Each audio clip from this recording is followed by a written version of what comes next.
Hello everybody, welcome to the United Stand. It's Manchester United versus Everton in the Premier League. It's our watch along and it's a big Saturday night fever, you could say, because we've got some Saturday night action and it's a match that Manchester United, well, look, I think we need to win. I'm not gonna piss about. I think we need to win tonight. And maybe some people will think that I'm being a bit dramatic, but I think that there's an opportunity to build on and stabilise and firm up our top four position.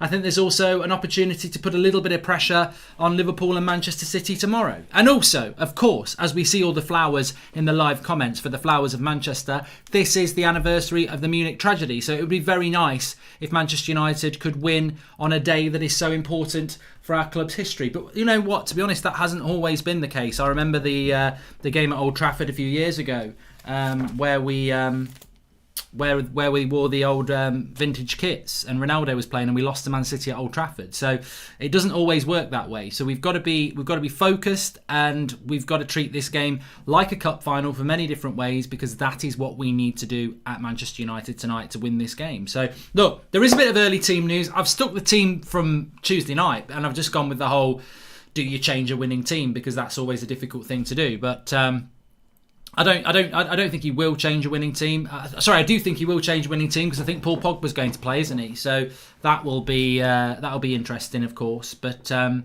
we will see how it goes. Thanks for all the flowers in there. Of course, I can't read any comments if people are just going to do flowers, by the way. So yeah, appreciate the flowers. We know what the day is. We've spoken about it 3 or 4 times already today, so it would be nice to get a few comments to just chat about, really. I'd be happy with the team on the screen, says Mr. Pigeon. That's great. And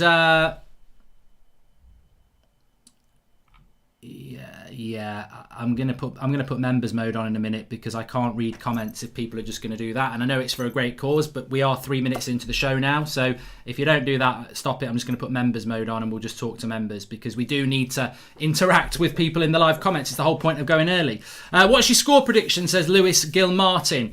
I think that I've gone 2-0 to Manchester United in this game. David Pearson says United are going to bottle top 4.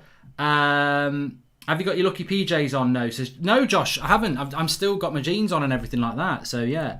Do you think Diallo will play against West Ham? Says Nazar United.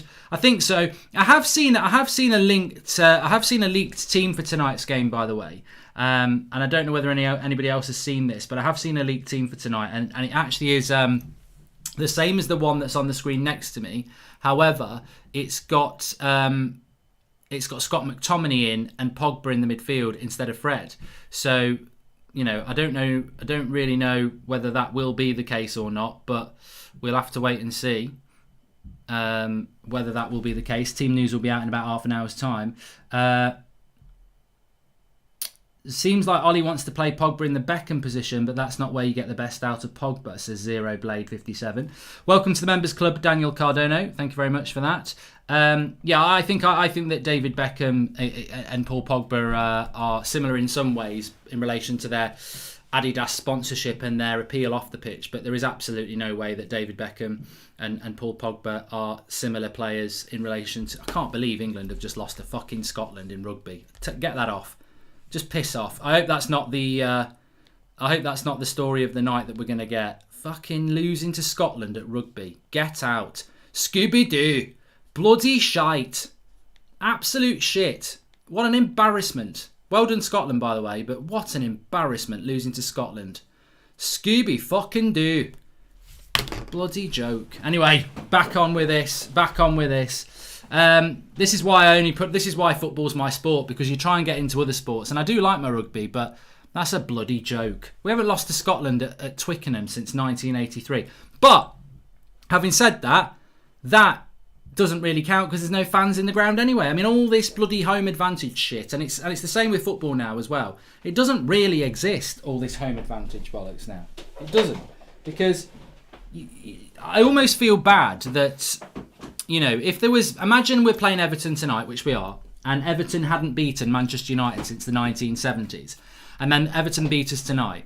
Of course, the record is broken, but there's very mitigating factors, isn't there? Because having 75,000 fans in the ground and lose. I mean, to be fair, I suppose in some ways I never thought I would say this. I suppose in some ways I'm sympathetic to Liverpool that they've lost their unbeaten home record twice. But really, have they? Because, well, they have. Technically, of course they have. But when you've got no fans in the ground, it's a little bit different. Can you shout out my mate Sam Oliver, who is in hospital but still tunes into your streams, says Charlie Bowyer. Shout out to Sam. Hope you're doing better well, Sam.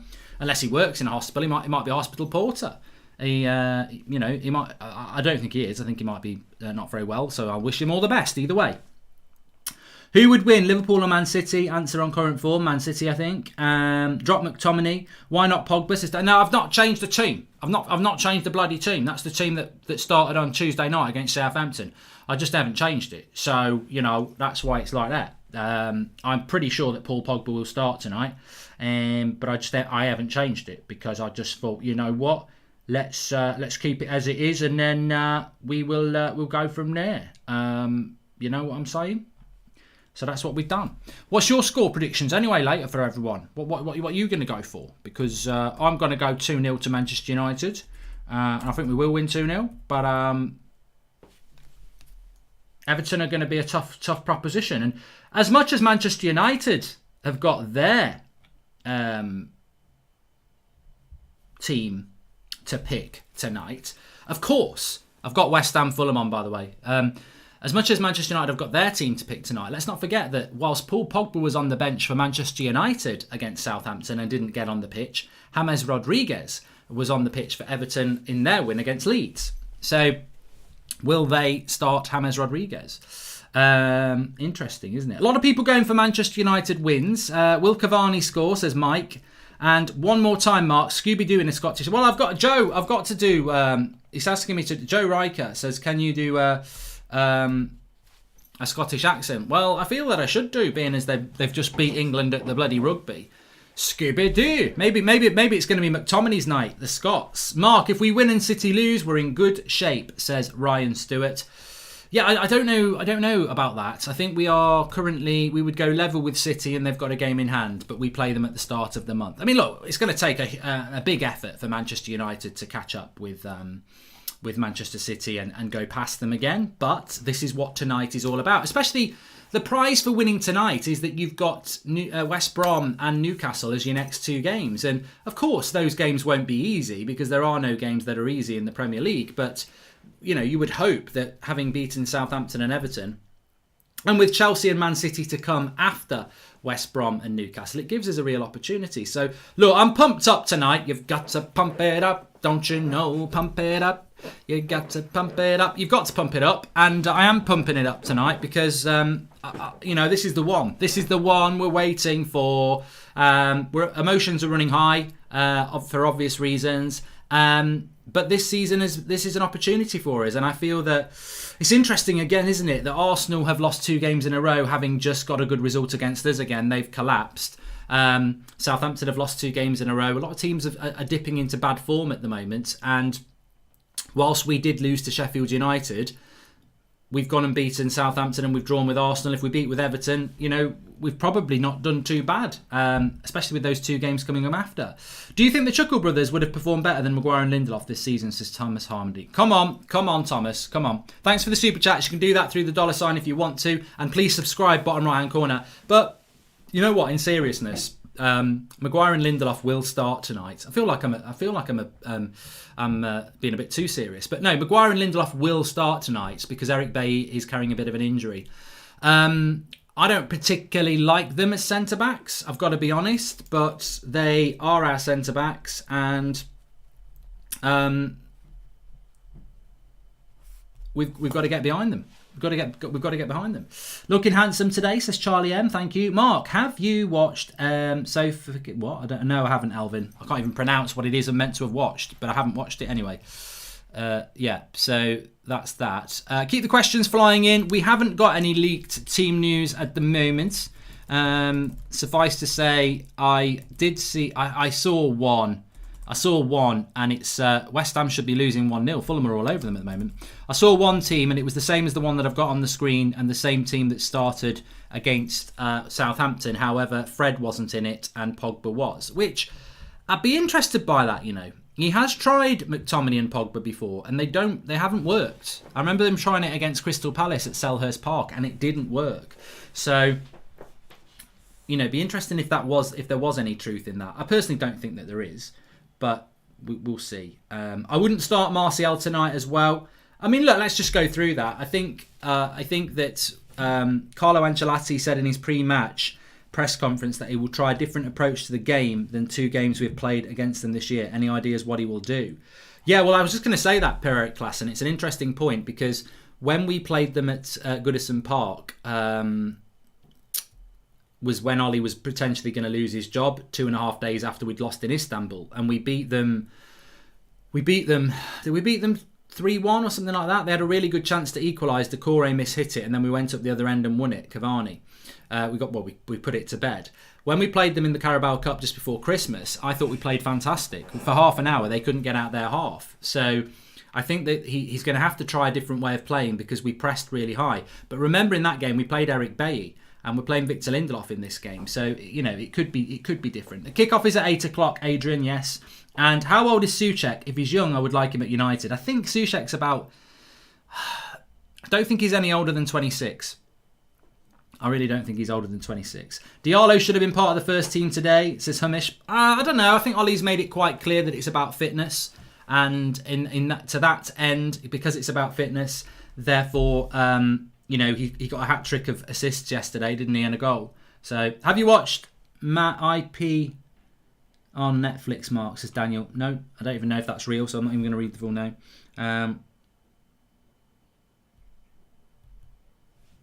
I don't know whether that's real.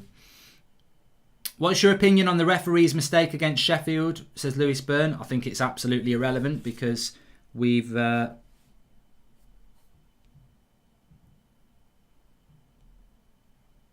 8-0 up when he made the mistake, so surely that's the thing. Fulham look like they're going to score here against West Ham. Hey Mark, if you're getting into American football, check out the San Francisco 49ers. They are Manchester United of football, tradition and history, says Temesev. Yeah, but they're all shit now, aren't they? Redskins and all that lot. Super Bowl, I'm doing a Super Bowl thing tomorrow night, actually. Looking forward to that. But Lingard is on the pitch for them, yeah. He is.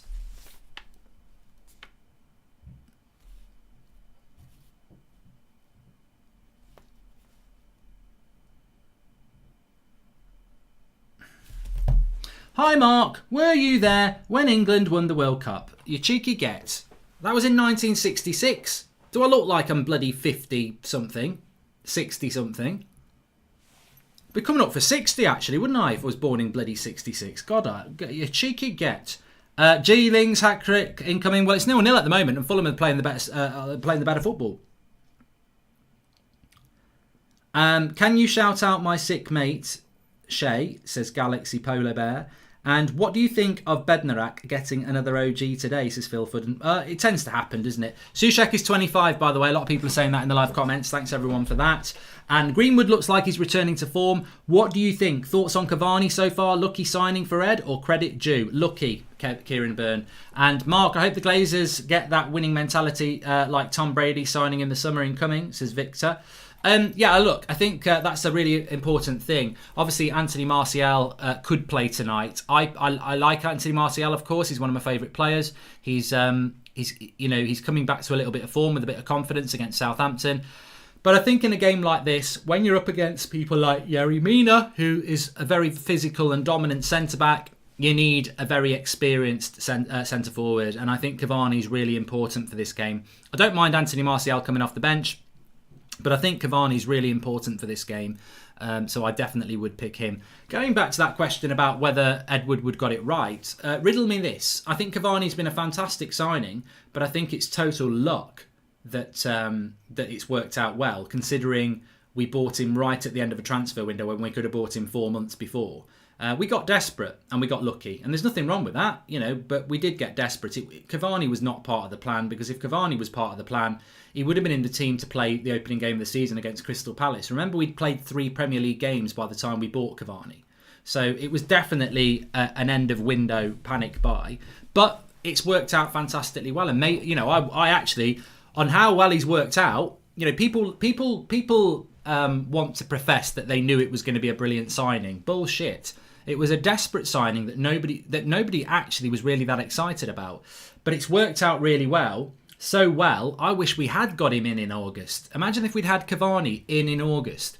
So he could have had a pre-season, been fully fit and played for it. I mean, it would have made a big difference, I think. But it was a lucky signing. But, sometimes you need a bit of luck. And considering he didn't get a right winger or a centre-back, I think Solskjaer's deserved that little bit of luck as well. Just a reminder, let me just do this as well. United Stand Picks, link is in the video description. You can play the game. You have got time. You've got an hour to enter. It closes just before kickoff. £1,000 cash prize. It's free to enter, but you must be over 18 because we've got £1,000 cash prize pot. Sorry, not £1,000 cash prize. So the winner gets about 500 quid. All you've got to do, terms and conditions are in the video description, and do play responsibly. You've got to be over 18 because we're giving away cash prizes. There's 12 questions relating to this game. That's why it's called United Stand Picks. And essentially, you get points for every question you get right. So the first question is, will Manchester United beat Everton? Yes or no? The second one is, will Manchester United score in the 30 to 45th minute? And then you pick between the sections, 75 to 90 minutes. You get points if you get that right. What will the score be? 2, 0, 1. How many goals will Man United score? Will Bruno Fernandes score? Yes or no? So there's 12 questions like that. There's a live leaderboard once the game kicks off. And if you're up at the top end of the leaderboard, you will win cash prizes. I think it's the first 4 positions. So if you've already downloaded it, make sure to play because you've already downloaded it. If you haven't downloaded it, you've got to be over 18 to play. It's free to enter. Absolutely free to enter. You just got to be over 18 because we give away cash prizes to play United Stand Picks. Link in the video description. Bit of fun. And, you could win. Simple as. So we're about 14 minutes away from the team news coming out. Normally, we would have a little bit of a leak, to be honest with you, but I haven't seen anything as of yet, and I've not had any DMs as of yet. Would you start Martial and Pogba tonight? I just want to get that sort of thing from the link in the video, from the live comments. There is talk that Fred's starting now, which is interesting. I don't know where that's coming from, but it's probably from his Instagram, which doesn't mean he's starting. It doesn't mean he's definitely starting just because he's put his kit on Instagram. Yeah. Fred's hung his shirt up on Instagram. It doesn't mean he's starting because here's a little hint for you. Fred on Instagram has put up his shirt with number 17 on, a red one, right? He can still wear his red shirt and be on a bench with a tracksuit over the top of it. But hopefully he's starting. I think him and Luke Shaw are very important for games like this. Is it just the people in the UK that can enter the game, or can you join it wherever you're from? Jake, I think you can join it from other countries as well. I'm certainly sure we have had people from other countries entering. 3-0 win for the Busby Babes, says Paul Stanton. Thanks for the super chats there. Leaked team. The leaked team is De Gea, Wan-Bissaka, Maguire, Lindelof, Shaw, Fred McTominay, Rashford, Bruno, Greenwood, Cavani, which would mean Pogba on the bench. Now, if that is true, AFC Rashford has said Pogba must start. Here's a question for you, and I'll answer it as well. Do you change a winning team from Tuesday night? Now, I said in the preview I wouldn't change it, and I wouldn't change it because I think, Martial came off the bench and did fantastically well, but I don't feel that team even got a chance to play the way they were meant to play. And I almost want to go back to that comment about, no top manager would pick Fred and McTominay over Van der Beek or Pogba in a proper game. Well, if Everton keep 11 players on the pitch, I almost want Solskjaer and them players to have a chance to see whether they can do it. Because look, we did beat Southampton because they were down to 10 men. But I do think these players deserve a chance against 11 men and a good side in Everton. So I wouldn't change a winning team. I wouldn't start Pogba. But I expect Ollie to do it. And I've got no problem with the team, whatever the team. If he drops Cavani and plays Martial, I've got no problem with it. I just would pick that team. Pogba is very unlucky if he doesn't start because he apparently didn't start against Southampton to give him a bit of a rest. So you would have expected Pogba to come into this team. But I personally wouldn't start him, but I expect him to. Maguire brace tonight. Mark, you inspired me to start my own channel last night. I did the under-23 games and got my first 7 subs. Rookney, welcome. Thanks for the super chat there, mate. And hi, Mark. I look forward. Big game for us. Come on, United. Even if we did win, best not think about the title. I'm going 3-0 Rashford, Bruno score. Mark, is it? Yeah. Well, I tell you what. I hope you're all right. I hope we do win by 3 goals. But Everton don't concede many goals and they don't score many goals. So I went 2-0, and I think that I don't think there'll be more than 2-3 goals in this game, because Everton are a well organised side. And yeah, I mean, look, fingers crossed. Everton are not the sort of team that's going to come to Old Trafford and be 3-0 up at half time. They're just not that sort of side. So I think that this is probably... I could see why people would say this has got a draw written all over it, but I think we're going to win this. I think we're going to win this. Mark's looking steezy today. I don't know what that means. And big shout out to Flex. Thought his video was spot on about... yeah, I think I know which one you're on about, Jewel. Pogba is starting, says Haroon. Come on, Everton, up the toffees, says David1645. And West Ham have just hit the bar. Oh, dear. Was it Yarmolenko? Good chance. But no cigar for them. Fulham have been playing quite well, but yeah. Ollie out if we don't score 9 tonight, says Rasmus. And he is having a joke. Of course he's having a joke there. And our captain and vice captain. Okay, that's not good. Let's have a look. It is quite rare. It is quite rare to have a game like this and not have any leaked team at all. So, a bit of a novelty for us. My source got well and truly plugged. My leak got well and truly plugged. They were really good. Remember when we played Liverpool at Anfield and I had the team 3 hours before kickoff? I don't think that was that went down very well with whoever that leak was, and I think they found out. McTom Pogba pivot, says Jason. A few people are talking about that. I've heard a few people talking about that. Do you think Martial will start, says Galaxy Polar Bear? No. And do you think Luke Shaw can play as a winger? No, David. No. Greenwood on his day is slept on, says Charlie Bauer. I don't think Greenwood's had his day yet this season. I think he's contributed and shown signs, but I don't think he's... I don't think we've seen Greenwood at his very best yet, and I think when we do, everyone's going to take notice big time. Thanks for the super chat, Jake O'Brien. You can do that through the $sign if you want to. Remember to say play United Stand Picks. If you've downloaded it, definitely play it. Why wouldn't you? You've got a chance of winning some cash if you're over 18. Come on, you Reds, says Lucas McCraw. Oh, very, very quickly, because I'll forget about this before the team news comes in. Can I just let me just come off this screen for a minute? Little bit of news for you, actually. James Garner, he's played 2 games for Nottingham Forest. They've won both games. I'm from Nottingham. I know people who support Forest. I've had messages this afternoon saying that Garner was fantastic again. He didn't score or get an assist. He's playing as like a holding midfielder, but they said he's, can we have him next season? He's fantastic. He's, some are even saying he's too good for this league. So this is brilliant for Garner, because at Watford he wasn't always starting games, but at Forest, because they're playing down in the bottom half of the Championship, he's one of their better players and he's going to get to play a lot. So really good for Garner. And as I said, I spoke to somebody in the week. I was a journalist in the, I think it was Nottingham Evening Post, was talking about Michael Carrick tendencies. So look, Garner's the same age as Greenwood, not 20 yet. So if Garner's playing as a teenager in the Championship, running midfields, the future's bright for this kid. He could be really, really special. So look, this is all we want from our young players. We want Mengi to be playing for Derby. I don't know whether they played today or not, but we want them to play football, because if you remember, this is what happened to Chelsea last year before Frank got all his money and lost his job. He had a transfer ban and he had to use people like Tomori and Mount and Abraham, and those players had been in the Championship and done really well. Welcome to the Members Club, Uncle Drew. Thank you very much for joining, and hoping for a birthday win tonight, Darren Parr. 3-1 to United. Keep up the good work, Mark. Thank you very much.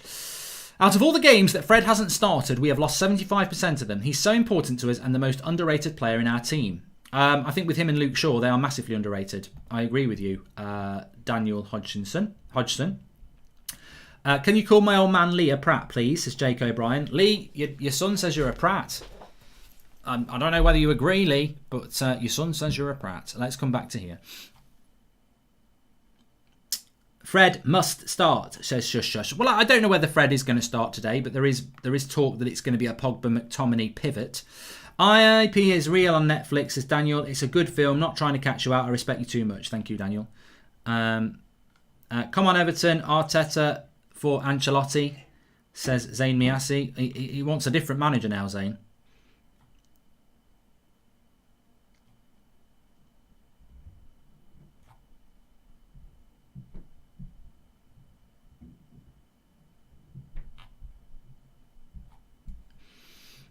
Sorry, I'm just having a quick look to see if we've got any anything going on.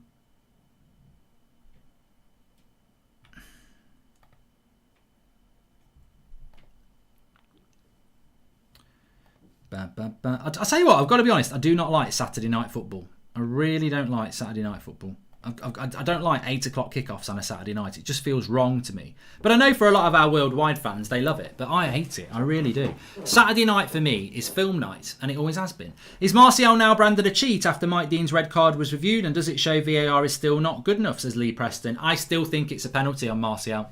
I just think VAR isn't fit for purpose, and it's all about interpretation personally. Do you think Shaw's going to be starting for England, says Ali? I'm not really bothered about Luke Shaw in England. Thank you for the super chat, Kayla. I'm not really bothered about Luke Shaw playing for England. It makes no interest for me. I mean, ultimately, if he wants to play for England, I hope he does. But he should be playing for England. He's the best English left back in the league. And I think Andy Robertson is the only player that's competing with Shaw at the moment for being the best left back in the league. But, I mean, realistically, does it really matter if he plays for England, if he's playing well for Man United? I know it's game, but I have an idea for some content you can do on the Goldbridge channel. Do a weekly vid of what your EPL fantasy update is. Nick Simpson, if I did that, my last video would have been the end of November. I haven't done it. I don't play it anymore. I've given up. I got screwed over by Friday kickoffs at 8 o'clock and 6 o'clock. I was like, I always do my fantasy Premier League on a Saturday morning, having a cup of coffee at about 11:30, and that doesn't work in the current world, does it? So I missed out on loads of weeks and decided not to do it. Team news is coming out in 4 minutes. Yes. If Ollie gets top 4, would he get backed? Says Charlie Coffey. Well, he got 3rd place last year and he didn't get back, so I don't know. And welcome to the Members Club, Marcus Jr. Thank you for joining. Martial is starting, confirmed, says Don A. I mean, look, I don't know whether this is true. You do get a load of crap coming out at this time of the day.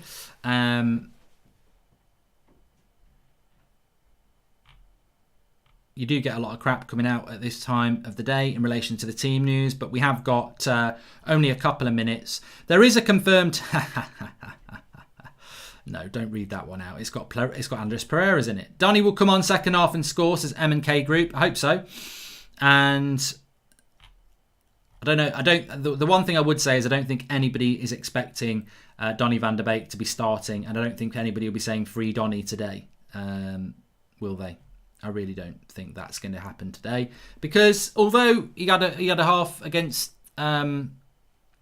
Southampton, it wasn't his best half, was it? Really, you can't see him starting in a game like this, and for that reason, he probably will start, won't he?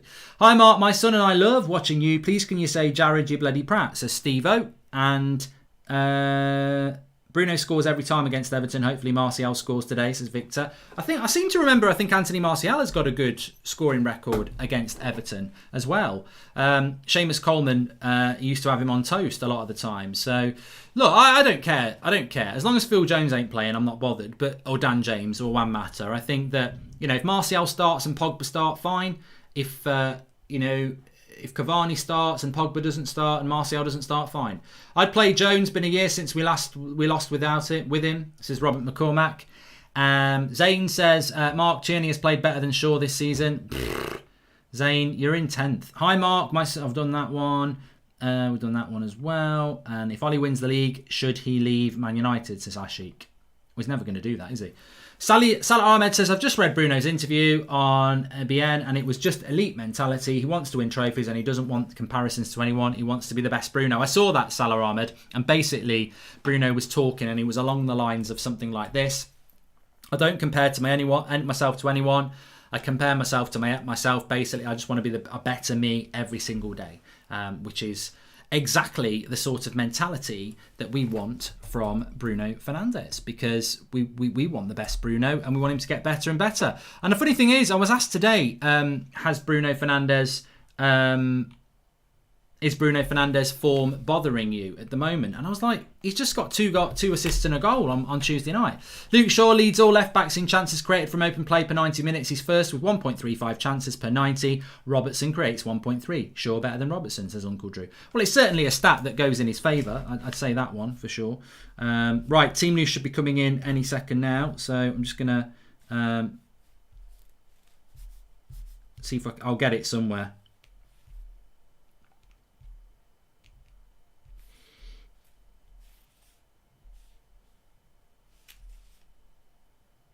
No, they've not put it on there yet. 7 o'clock. No, it's not out yet. Super chats. I assume Everton will be more disciplined in the low defensive block than Southampton. Isn't that why Pogba must start, says Greg Basham. Just wanted to say thank you for doing what you do every day. You've given me a lot of joy during a really tough time with mental health. That's great to hear, Chaz. I hope you're doing well as well. And the team news is out now. Just here it is. I've got it on Insta. So, De Gea, Lindelof, Maguire, Pogba, McTominay, Cavani, Rashford, Greenwood. Yeah, so it is the team that I spoke about that had been leaked earlier. I got it right. I just didn't put it up on the screen. So, there is no Fred today. He's gone with Pogba. Which, I am a little bit worried. But, on the other hand, I don't think Pogba and McTominay have ever worked together. So this is the game for them to deliver, isn't it? Because I don't think McTominay and Pogba have ever delivered. Fred's on the bench with Martial, Van der Beek, Matic, James, Fred, Williams, Twansebi and Telles. So no place on the bench for Mata again. Williams is on the bench, Twansebi's on the bench, Telles is on the bench. Obviously Eric Bailly is not fit either. Obviously that injury is still a problem. So De Gea, Wan-Bissaka, Lindelof, Maguire, Luke Shaw, McTominay and Pogba as the holding midfielders, Bruno, Rashford, Greenwood, Cavani. And I'm really pleased that Greenwood is playing and Rashford's playing off the left again. I think that's important. And I'm also obviously happy that Cavani is starting. We have tried McTominay and Pogba before and it hasn't worked, Rahul. But look, it's up to the manager to go with the team. And pick the team. And I think, look, it is a good team. I'm happy with that team. And as I always say, let's judge it at full time. I'm intrigued. I wouldn't say I'm worried. I'm intrigued about how that's going to work today. Because I do specifically remember a game at Selhurst Park last season where McTominay was running the midfield with Pogba and had an absolute stinker. You know what? What I would say is, I will say this, in fairness, I will say this.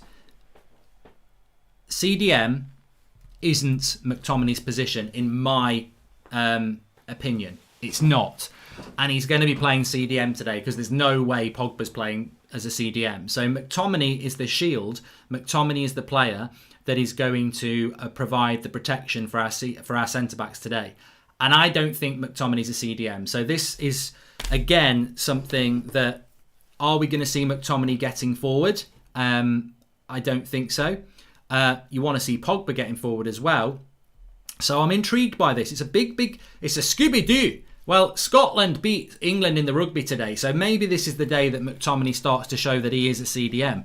I don't think he is a CDM. I think he's a box-to-box player, so we'll see how it goes in relation to that. But let's get you the Everton team, because the Everton team is also interesting. Give us your comments in the live comments about what you see, what you're thinking, actually, about the team that's been put out. God, I can't even read that.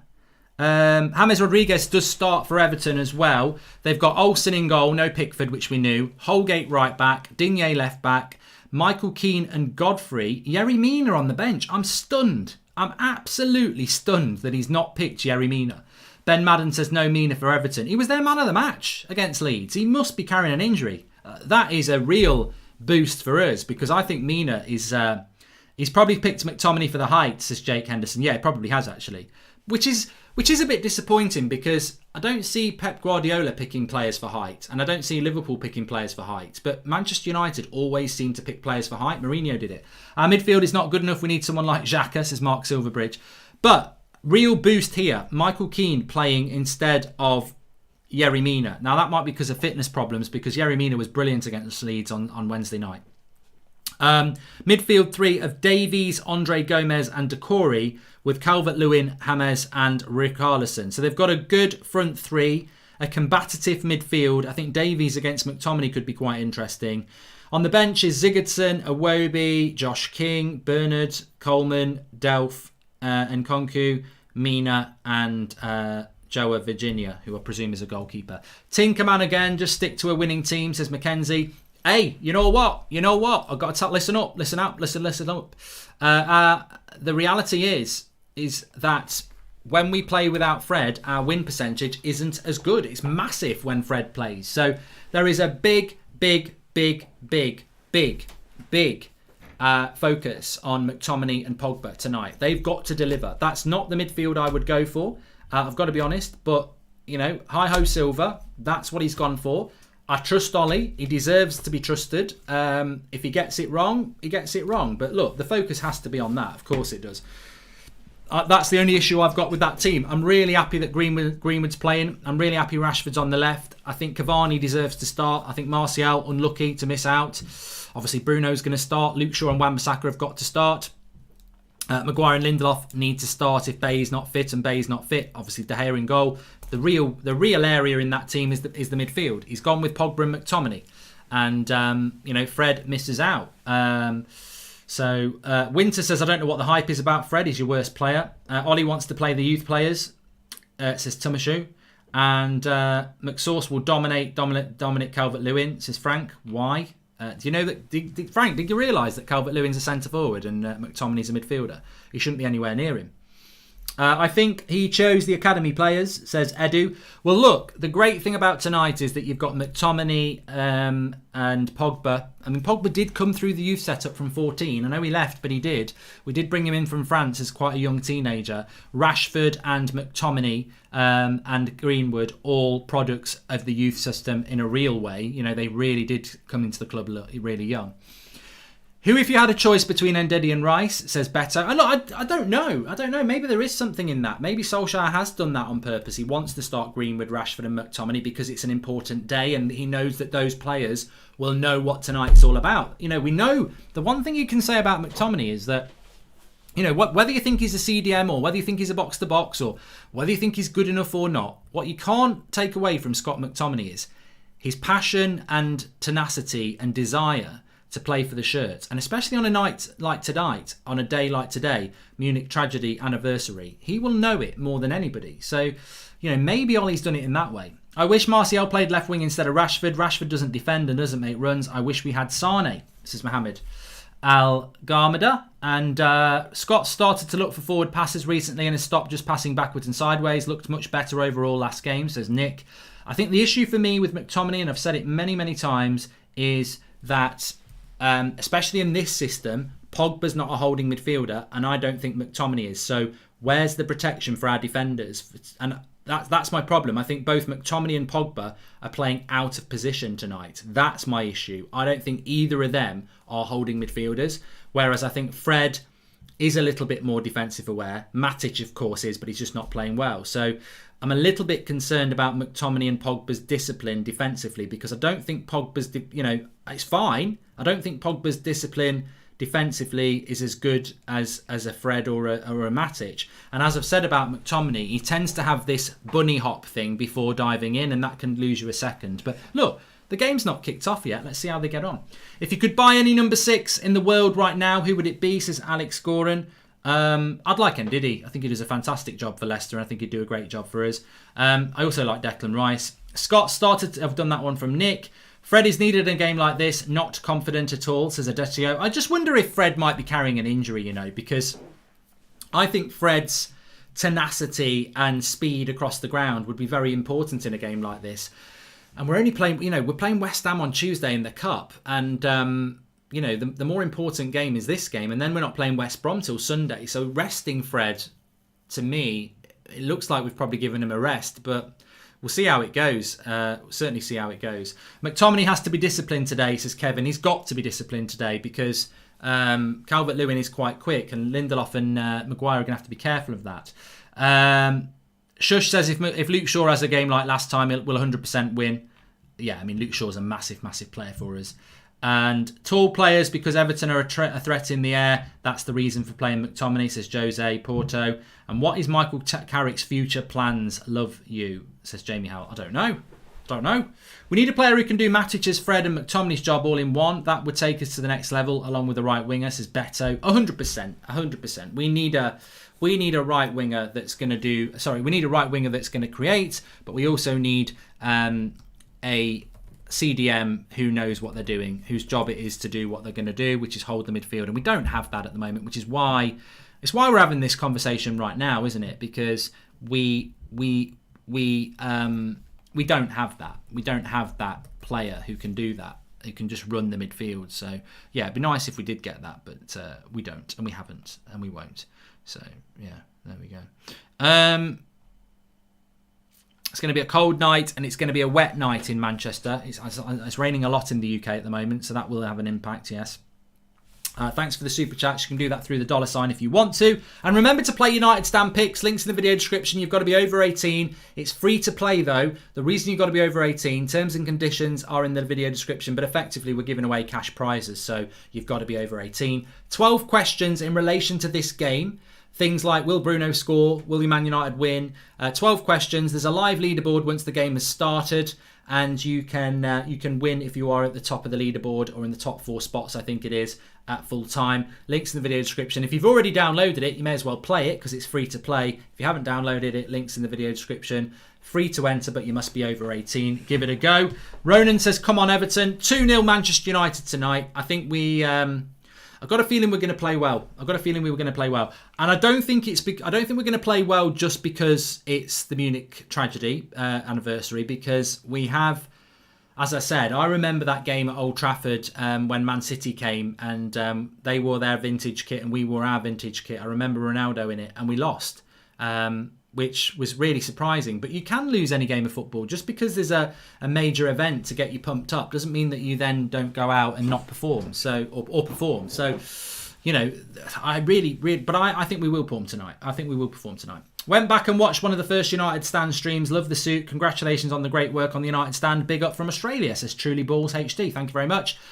And Daniel Luciano, hi Daniel, he says, do you think after Ollie's mentioned we got... Sorry, I've got a tickle in my throat now. Sip of water. Do you think after Ollie mentioned we got to practice against the low block, he's going to go for the goals today? I'm excited, but that midfield makes me nervous. I hope we are going to play more on the front foot, Daniel, because I don't think McTominay and Pogba sat deep gets the best out of McTominay and Pogba. I think McTominay delivers higher up the pitch and Pogba delivers higher up the pitch. So we want to see them higher up the pitch. It won't be easy game, Mark, against the cagey match. Hopefully we win 2-1, says Irfan. I definitely think it's going to be a game where it's going to be tight. Yeah, Everton don't concede that many, but they don't score that many. So, as I said, I'll be very surprised if you do those bets where it's how many goals is going to be in the game. I'd say 3 goals or under. I don't see there being more than 3 goals. Unless we hit form and we absolutely batter them. But let's hope Bruno gets on this score sheet as well tonight. Interesting to see Aaron Wan-Bissaka up against Richarlison. That's going to be a good battle. What are your thoughts, Mark? I'm going for a 3-1 win, says Michael Southcombe. I've got a lot of confidence in our fullbacks at the moment. I really have. And I tell you what, I've just been watching this game whilst we've been live. I don't know whether anyone else has got it on. Fulham against West Ham. And Fulham totally deserve to win this. They've been much the better team in the second half. I'm hoping for a big win tonight, but the most important thing is remember those lives lost. Let's hope we do it for them, says United Live. Yeah, love that. And keep an eye on your offspring. They will get serious clips from yourself. Keep an eye out for their mental health, please, says Athea. They're absolutely fine. Thanks, mate. Thanks for your concern. What do you think of Newcastle win and United need a win to put pressure on City, says Scotty. It's a good win for Newcastle, wasn't it? I think they were down to 9 men in the end. So it's a fantastic win for them. McTominay plays because he is quality. I'm just going to get rid of you, mate. I don't really... What's that mean? No. Bye. I just don't. We don't need that. Like, if you're going to come on and shout rubbish, just go. There's other channels for you. This nonsense that McTominay gets slandered every time he's in the team. Look, I said a long time ago that I didn't think he'd end up being a Manchester United player.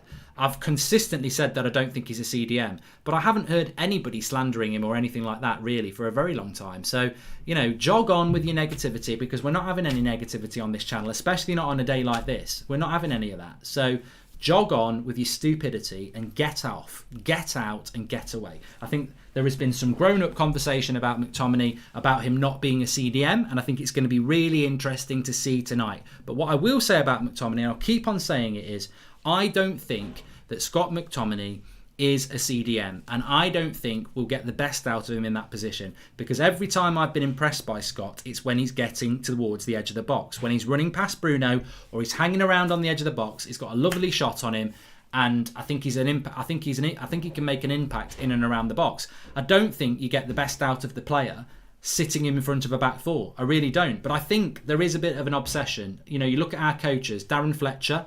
Well, he's Scottish and he played in the midfield, so therefore McTominay must be like Fletcher. Michael Carrick was a holding midfielder who was quite tall with a good passing range. Oh, let's do that to McTominay. I do think there is a plan at Manchester United to mould McTominay into some sort of fused Carrick with Darren Fletcher. But, sometimes you can't do that. If we do that, great. But I think we're trying to turn him into a player that he isn't. But we'll see. We'll see. You've certainly got, at least you've got those two players in your coaching network. If you're going to create a fusion of Michael Carrick and Darren Fletcher with Scott McTominay, at least you've got those two as your coaches. But I've said it, I'll keep saying it. Every time I've been impressed with McTominay, it's when he's getting forward. So, I don't think he's a holding midfielder. Hi, Mark. I've just tuned in, and what's your opinion on Pogba and McTominay in the absence of Fred, says Tyler Matthews. I wouldn't say I'm worried, because I don't think, as I said, I don't think Everton are the sort of team that are going to exploit a mistake in our team selection so much so that they'll be 3-0 up at half time. I don't think that will be the case, and we have got players on the bench that we can change it. I remember us playing Crystal Palace in the summer, and we played McTominay and Pogba, and we were all over the place, and he brought Matic on, and we ended up winning the game. So we've got players on the bench that we can change the game if it goes wrong. So I wouldn't say I'm worried. I'm intrigued that he's gone with McTominay and Pogba. I always thought that was a combination that would never be used again, but I'm intrigued to see how it gets on. I would like to have seen Fred play, because I'm more comfortable with that.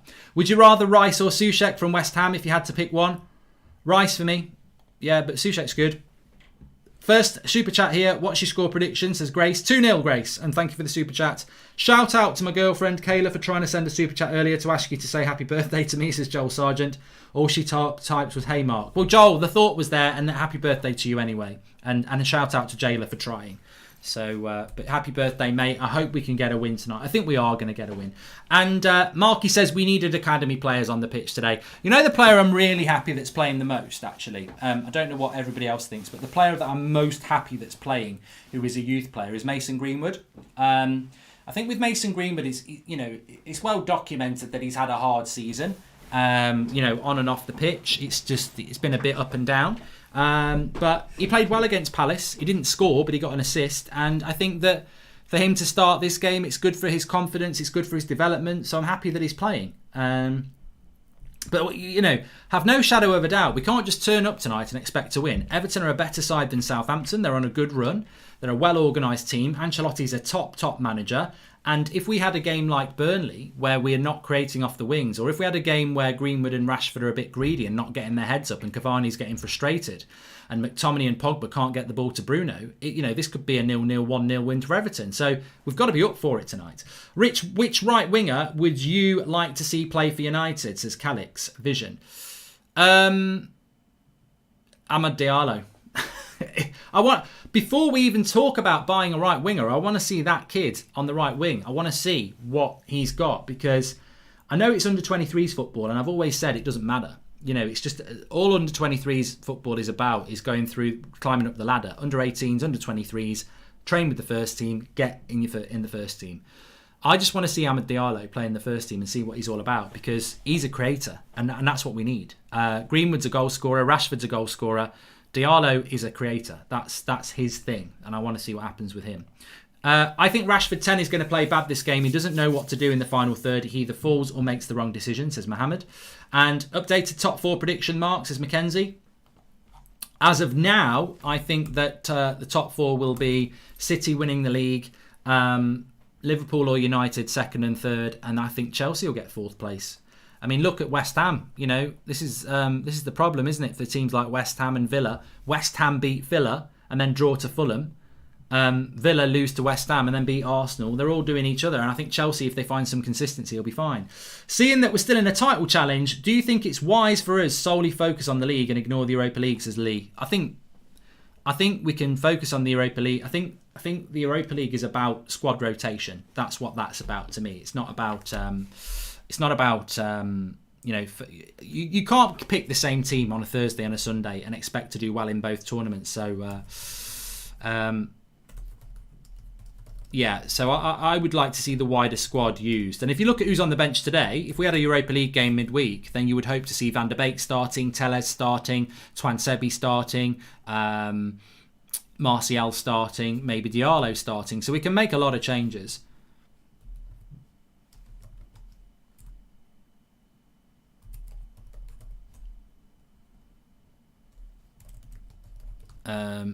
Soucek's not. If he gets sent off for an elbow there, Soucek, that's a really accidental thing. I don't think there's anything illegal in that. Welcome to the Members Club, Logan Wood. And yeah, I've read that one as well. Scott better play well, says Ed. Well, it's not just McTominay, is it? It's everybody. Dan James is not starting, Ben. I'll tell you the bench. But how nice is it that on the anniversary of the Munich tragedy, they're checking a possible red card here?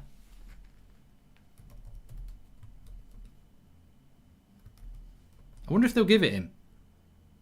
No.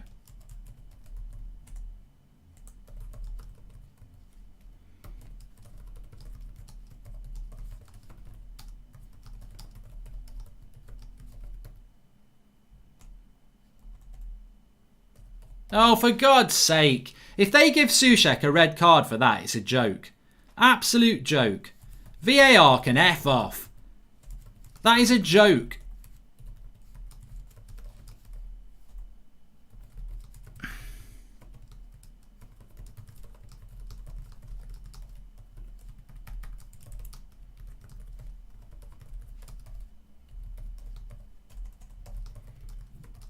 No way is that a deliberate.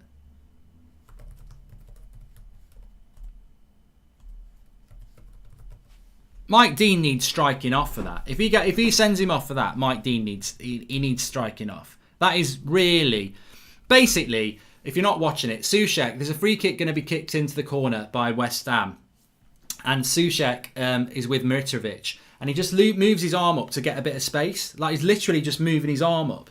There's no like that. It's just, there's no deliberation. There's nothing deliberate about it at all. He's literally moving his arm up to move him away. There's no. That's not violent conduct at all. Because you can tell. You know how how, like, because I used to do like policing and stuff, but now, I used to look at a lot of CCTV for assaults. You know how there's no intent in that? Because when his arm hits the player, he moves it that way. If you're going to go with intent, you go that way. But as he moves this is shit. They need to get proper referees in this game. The body language of Soucek tells you that it's not deliberate. He's lifting his arm up, and when he catches Mitrovic in the face, he moves it that way. There's no way that should be a red card in a million years. Never. I don't know what anyone else says, but it never should be a red card. Let's see what he's going to do.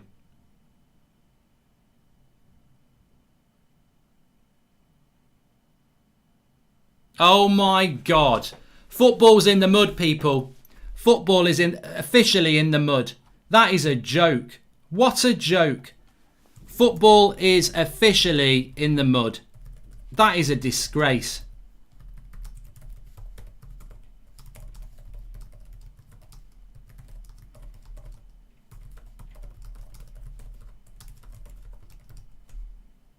There is clearly no intent.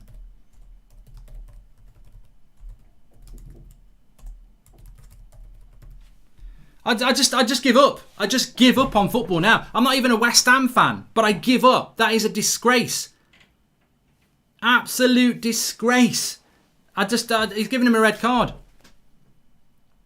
I don't.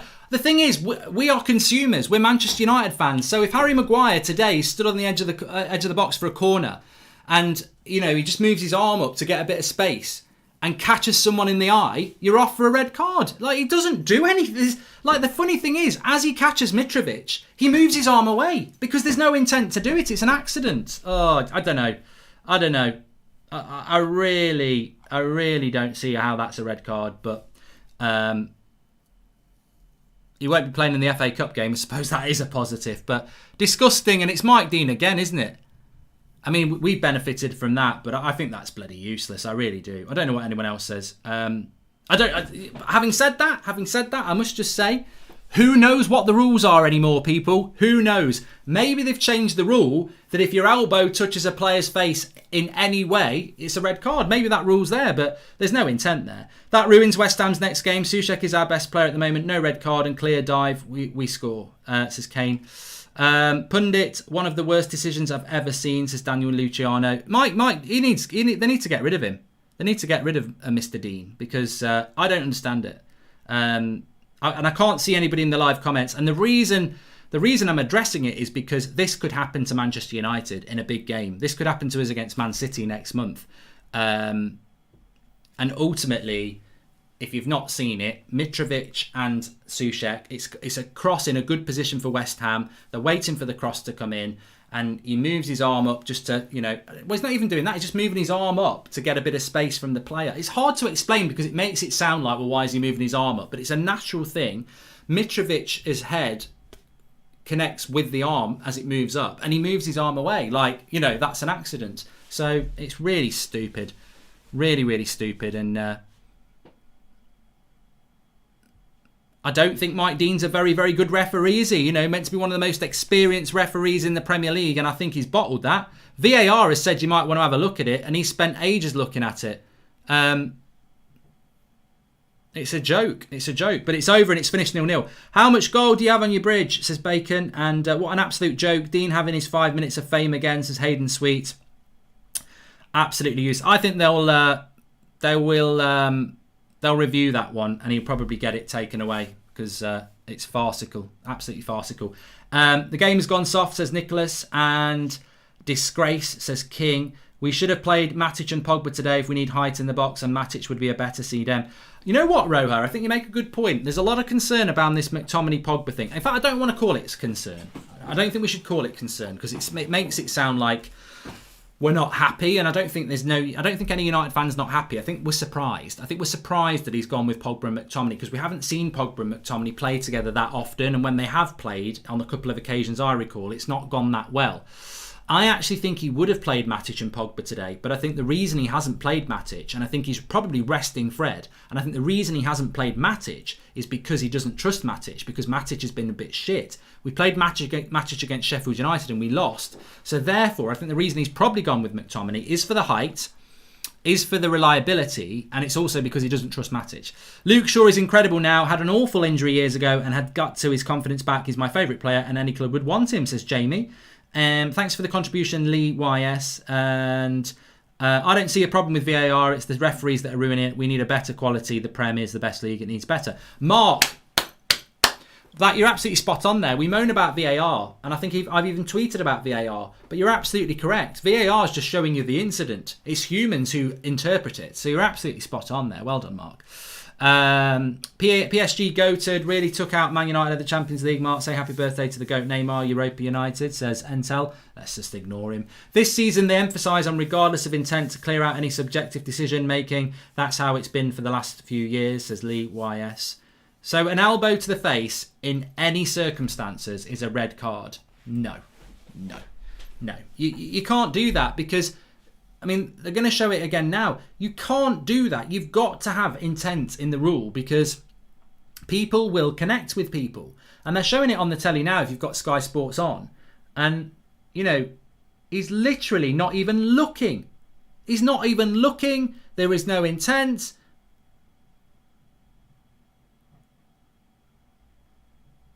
No. There's just nothing going on. No, not for me. I commented before on Mike Dean and VAR. What are the rules, says Lee Preston. God knows, nobody knows, nobody knows. But look, what do you expect every week in this league? The bench, in case people don't know, Dino is the reserve goalkeeper, Alex Telles, Twansebi, Williams, Fred, Matic, James, Van der Beek and Martial. So off the bench, realistically, Martial's an asset, Fred's an asset, Van der Beek's an asset. The rest of them, you're not going to use Williams. You're not really going to use Twansebi. I doubt we'd use Telles. We won't use James, and I doubt we'd use Matic. So they're the three subs I'd like to see if we use them: Fred, Van der Beek, and Martial, unless we get injuries, of course. No place on the bench for Mata again as well. But look, I'm happy with that team. I think I'm intrigued by. I'm really intrigued by what happens with. McTominay and Pogba, and of course James Rodriguez starts with Everton. That's a dangerous front three of Calvert-Lewin and James Rodriguez and Richarlison. So yeah, their midfield is Decore, Gomez and Davies. Their back four is another boost that Yerry Mina's on the bench. I don't know why Mina's on the bench. He was man of the match against Leeds. But Yerry Mina on the bench, and also you've got Michael Keane and Godfrey as the centre-backs with Holgate and Digne as the full-backs. So that's how they're lining up in that game. We're going to get Flex on in a minute. Please subscribe, by the way, bottom right-hand corner. I don't know how we're doing for subscribers, but it would be nice to get up to 979 tonight, because I think we're on 978 at the moment, even though it says 976 in the top corner. I don't know why it says that. We're on 978 400, so please subscribe, bottom right hand corner. Let's see if we can get up to 979 tonight. It's free to subscribe. We're live every night at 8 o'clock, every morning at around 10 a.m, and obviously for matches and previews, etc. You can get involved. Lots to get involved with tonight. Looking forward to it. Defo going to get the win tonight, says David Scott. And I've gone 2-0 for the millionth time. I've gone Tom 2-0. Tom 0, 2-0. McTom 0. I reckon McTominay might score tonight. Scotland have just beat England in the rugby. Scooby-Doo. He's going to do it again. Scooby-Doo. But played well the other night, McTominay, against 10 men. Let's see what he can do tonight against we might be playing 10 men again. Who knows? We might be playing against 10 men. Let's see how it goes. Good evening, Flex. How you doing? Yeah, all good, man. Good. Right. Let's not talk about that dodgy red card. What's your thoughts on the team tonight? Yeah, I like it. I like the team a lot. It's interesting though, because you never, that McTominay and Pogba. Yeah. McPogba, if everyone's going to call it that, I guess today it's got to be that, isn't it? If it's McFred, you've got to go with McPogba now. It's something I just didn't. Yeah. Say that again. Yeah, I was trying to think of. Pug Tom. I did see a good one earlier, and I can't remember what it was. Pogmane. We call it Pogmane. But anyway, yeah. Stop distracting me, Mark. No. It's just a weird one. Do you know what I mean? I didn't expect to see it. We've never really. I don't think we've seen that this season, have we? We're not. I know we played it. To the boffins in the live comments, when have we started? Yeah, someone will know. Tommy and Pogba this season. I know we did it at Palace towards the end of last season, and it was shit. But Tommy had a stinker in that game. We brought Matic on, and then we won it. But I don't know whether we've done it this season. Which again is, I've said it's not a negative. It might really work, but it is. And Solskjaer's thinking behind it. Yeah, exactly. Solskjaer's thinking behind it. He's saying that. He's happy with what Pogba's doing now. He's putting in a defensive shift. I don't know if you're going to read out some quotes, but I'll read this one out. I like most of the things that with Paul as a footballer. He's creative. He's doing a shift defensively, and he can head the ball. Set plays will be important today, and Everton are one of the best teams on set plays.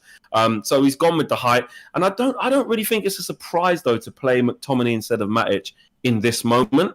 I know about the CDM situation, and McTominay isn't that, and we all prefer him as a box-to-box, and I understand that.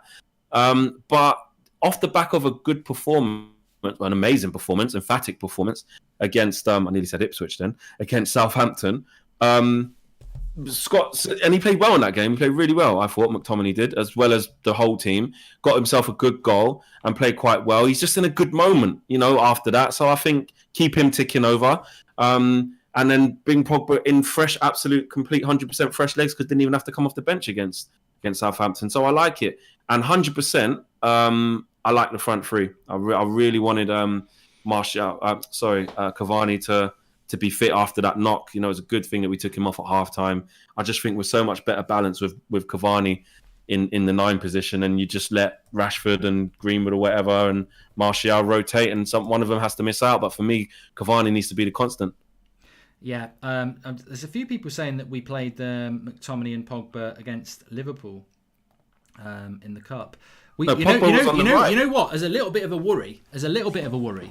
I'm remembering him playing at Selhurst Park and getting pulled off. That we also played Pogba and McTominay on the opening game of the season against Palace this year and lost 3-1.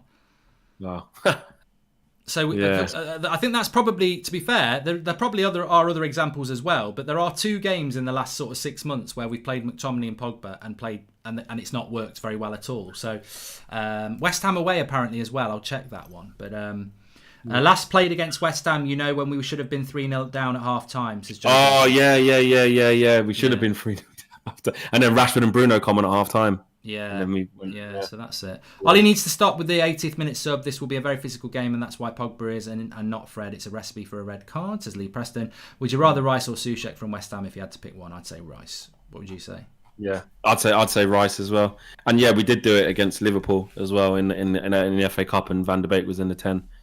Look, it's easy to look at the games, you know, the track record of the games with those two playing. But again, on the flip side of that, I remember saying, and a lot of fans were saying, just play Fred and Pogba. That looks like our best midfield, you know, like pivot on paper.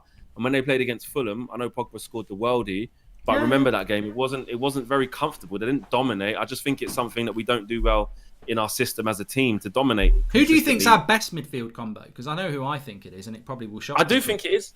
I think it's Pogba and I do think it's Pogba and Fred. I do think it's Pogba and Fred on paper, but I'm yet to see one that really makes me believe that it is that, if you get on me, because we haven't seen the evidence on any of them, because we don't dominate in midfield. So, but I do think it should be Pogba and Fred. I think it's, and this will really surprise people, because I'm not looking at it on paper. I'm looking at actual performance. You know, who I would have gone for in this game. And I would have gone. I think McFred is our best midfield too. Yeah, but it's just well, not. So does Ollie. It's just not offensive enough. McTominay and Pogba. Look, if it works tonight, there's no evidence that it works really. You know, as I said. Isn't. No. So we're trying something new. Fred and Pogba looks really good, and I think most people in the live comments love that. But it has had games where it's not set people on fire. Last season, I think, it was only 6 months ago, I think Matic and Pogba looked really good, but Matic has been dreadful. Yeah.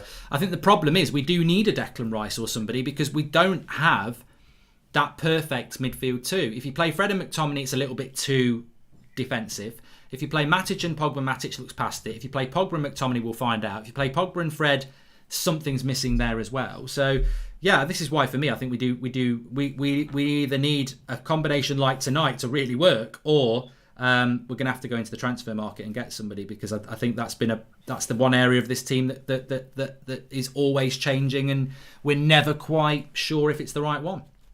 Absolutely. As fans, it just looks exciting. Fred, Pogba, like you said, the evidence doesn't really suggest it. The team selection never really suggests it, because we haven't seen them. It just looks nice. And today is a bit of a risk. Like you said, McTominay and Pogba, we don't normally see them play together, and it is a risk. We don't know how they play, but individually the players are in good moments, and as a team we're in a good moment after that win. So you're trusting in Ollie's selection. We can dissect it afterwards, but we got to attack it with an open mind as fans, especially with the results that we've been getting collectively over the whole season. I know our home form's been bad and stuff like that, but after the last game, you have to kind of think that we're feeling positive. I'm not saying that we're going to steamroller Everton because we won 9-0, but the players will feel confident, and Ollie will definitely have the team out that he thinks is the best one for the job. So I'm going to reserve judgment until we see it. But my initial thoughts are surprised, but it could work. McTominay's in a good moment. I like the way he plays at the moment. And we all know about what Paul Pogba can do. So let's hope. I hope it works.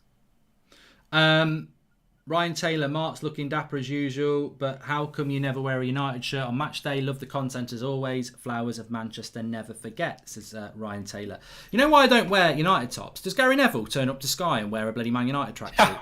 Like, I just feel like maybe I'm a bit arrogant, but I don't. I'm a bit old to wear Man United tops for a start. That's the truth. I'm trying to come at it with the whole I'm trying to be a bit of a pundit, but I'm not trying to be a pundit, definitely not. But I don't really. I do wear my tracksuit top on the morning show, every morning show. So, yeah, exactly. You're not too old to wear the shirt, though. I think shirt's probably not on my thing really anymore. But the Flowers of Manchester. Yeah, I was going to talk to you about that flex in a minute. Temi says, welcome to United Stand members. Oh, welcome to Man United Stand. Welcome to United Stand Members Club, Temi. Let's do this tonight. What's your prediction for tonight's game? 2-1. 2-1 to United. 2-1 to United, yeah. Tight game. Completely different to Everton, to Southampton. You know, you do say, you look at their front three, they can always cause you trouble. Again, we've got to earn the right to play. We've got to do things properly. And I think the key is can our fullbacks be as attacking as they have been? You know, you got Luca Dean for them, and is it Godfrey? Is he on one side? Yeah. No, Holgate. Holgate. But Holgate plays centre half, doesn't he? No, I think it's Godfrey centre back, innit? I don't know. Oh, Maybe right. I've got that wrong. Godfrey's been playing on the whatever it is. You know what Luca Dean can do down that side. So Wan-Bissaka and Greenwood, can they be on the ball on the front foot, stopping him going the other way? Can we dominate the ball as a team, stopping Luca Dean going forward and whipping in balls and playing in balls for Richarlison? One thing about Calvert-Lewin is we know his strengths and stuff in the air and that, but I think we've done quite well with him. We've got to remember the two times we've played Everton this season. Obviously going 1-0 down to them at Goodison Park in the league, and then we were really comfortable after that, and I think we've done really well. And then the other game when we made like 9 changes and brought in the likes of Pogba, Van de Beek, Cavani, and although it was a late Van de Beek goal, Cavani goal that done it outside the box, great goal, we were so comfortable in that match. Everton didn't really look like scoring, so we played them twice and managed to contain their biggest threat. So we dominated them at Goodison Park, didn't we? That first half. Exactly. Hour. Yeah. So we've shown that we can, do these and have their number, but not every game is the same. Just because we've done that twice, it doesn't mean we're automatically going to do it again. So it's kind of which way you want to look at it, really. But the players should have that in their mind, that they know that if they turn up and play to the best of their ability and earn the right to play with intensity, play quick, keep hold of the ball and make Everton move, they know that they're better than them. Do you know what I mean? Just want to give a shout out, United Stand Picks. You've only got about 15 minutes to enter. We've got a £1,000 cash prize pot. The link is in the video description for that. 12 questions to answer. You've got to be over 18 because we're giving away a cash prize. Terms and conditions are in the link in the video description. And 12 questions to answer. You get points for the ones you get right. They're all to do with the game, like will Bruno score, etc. Will Man United score? And United Stand Picks, link in the video description for that. Give it a go. And there's a live leaderboard during the game as well. Mings has been sitting me down. What do you guys think? It's insane. And I don't think Pogba is mobile enough to work in a midfield 3 when Bruno is pushing on, says Liam White. Is it not because Pogba is inconsistent during games and game to game? Pogba playing better at the moment, so perhaps will work better tonight. I'll tell you what, I just saw him on the screen there, Flex. And obviously I've always been a big fan of his. Luke Shaw. I think, as much as I like Luke Shaw, I saw somebody say in the comments earlier, I feel like with Luke Shaw, it's almost he's playing so well. I mean, he got man of the match against Southampton. He went off at half time, and it was 3-0, and we won the game 9-0. So that's how good he was in that 45 minutes. Yeah, right now he's form wise, he's the best left back in the league. Form wise, people say Tierney and stuff. He's not playing right now, so I don't care. Chilwell has been replaced by Alonso, or he could be injured. I don't care. Luca Dean, fair enough, he's still there or thereabouts. But and who's the other one? Cancelo, is he playing left back for City? I think he does play left back. Or whatever. Anyway, I'm just bigging up my player right now. Luke Shaw for me is the best left fullback in the league. I think he's just so consistent.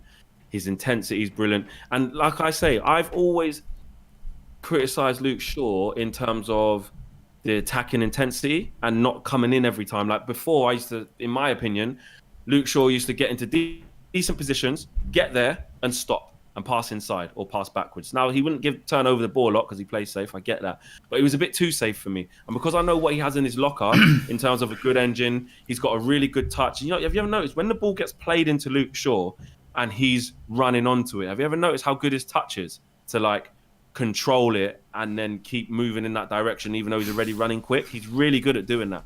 And that's what I'm seeing from him. He's answered my critique questions. That's all I've wanted to see him. Defensively, I've never had an issue with Luke Shaw. Very rarely gets skinned, goes up against the best and the quickest, and usually comes out on top. But his all-round game now, I think, is on another level. And the biggest thing is, I think, for him is he's injury-free for quite a while now, and the team's doing well. So I just think his confidence and his self-belief is sky high. And why shouldn't it be? He's playing probably the best football of his career now. Although I probably would cry at people talking about Luke Shaw, my eyes are watering because I don't know what's gone wrong. I was like, my eyes are watering, and that's why I'm drinking water, because every time I was talking, it was going a bit funny. So yeah, my eyes are watery, but and maybe Luke Shaw does bring a tear to my eye, but that's not why at the moment. I do need to just pop and get some something to wipe my eyes. I had something in the back of my throat. Flex, I only asked you because you wear a United shirt on most shows after the game. Mark, you are far from being too old. Pal, says Ryan Taylor.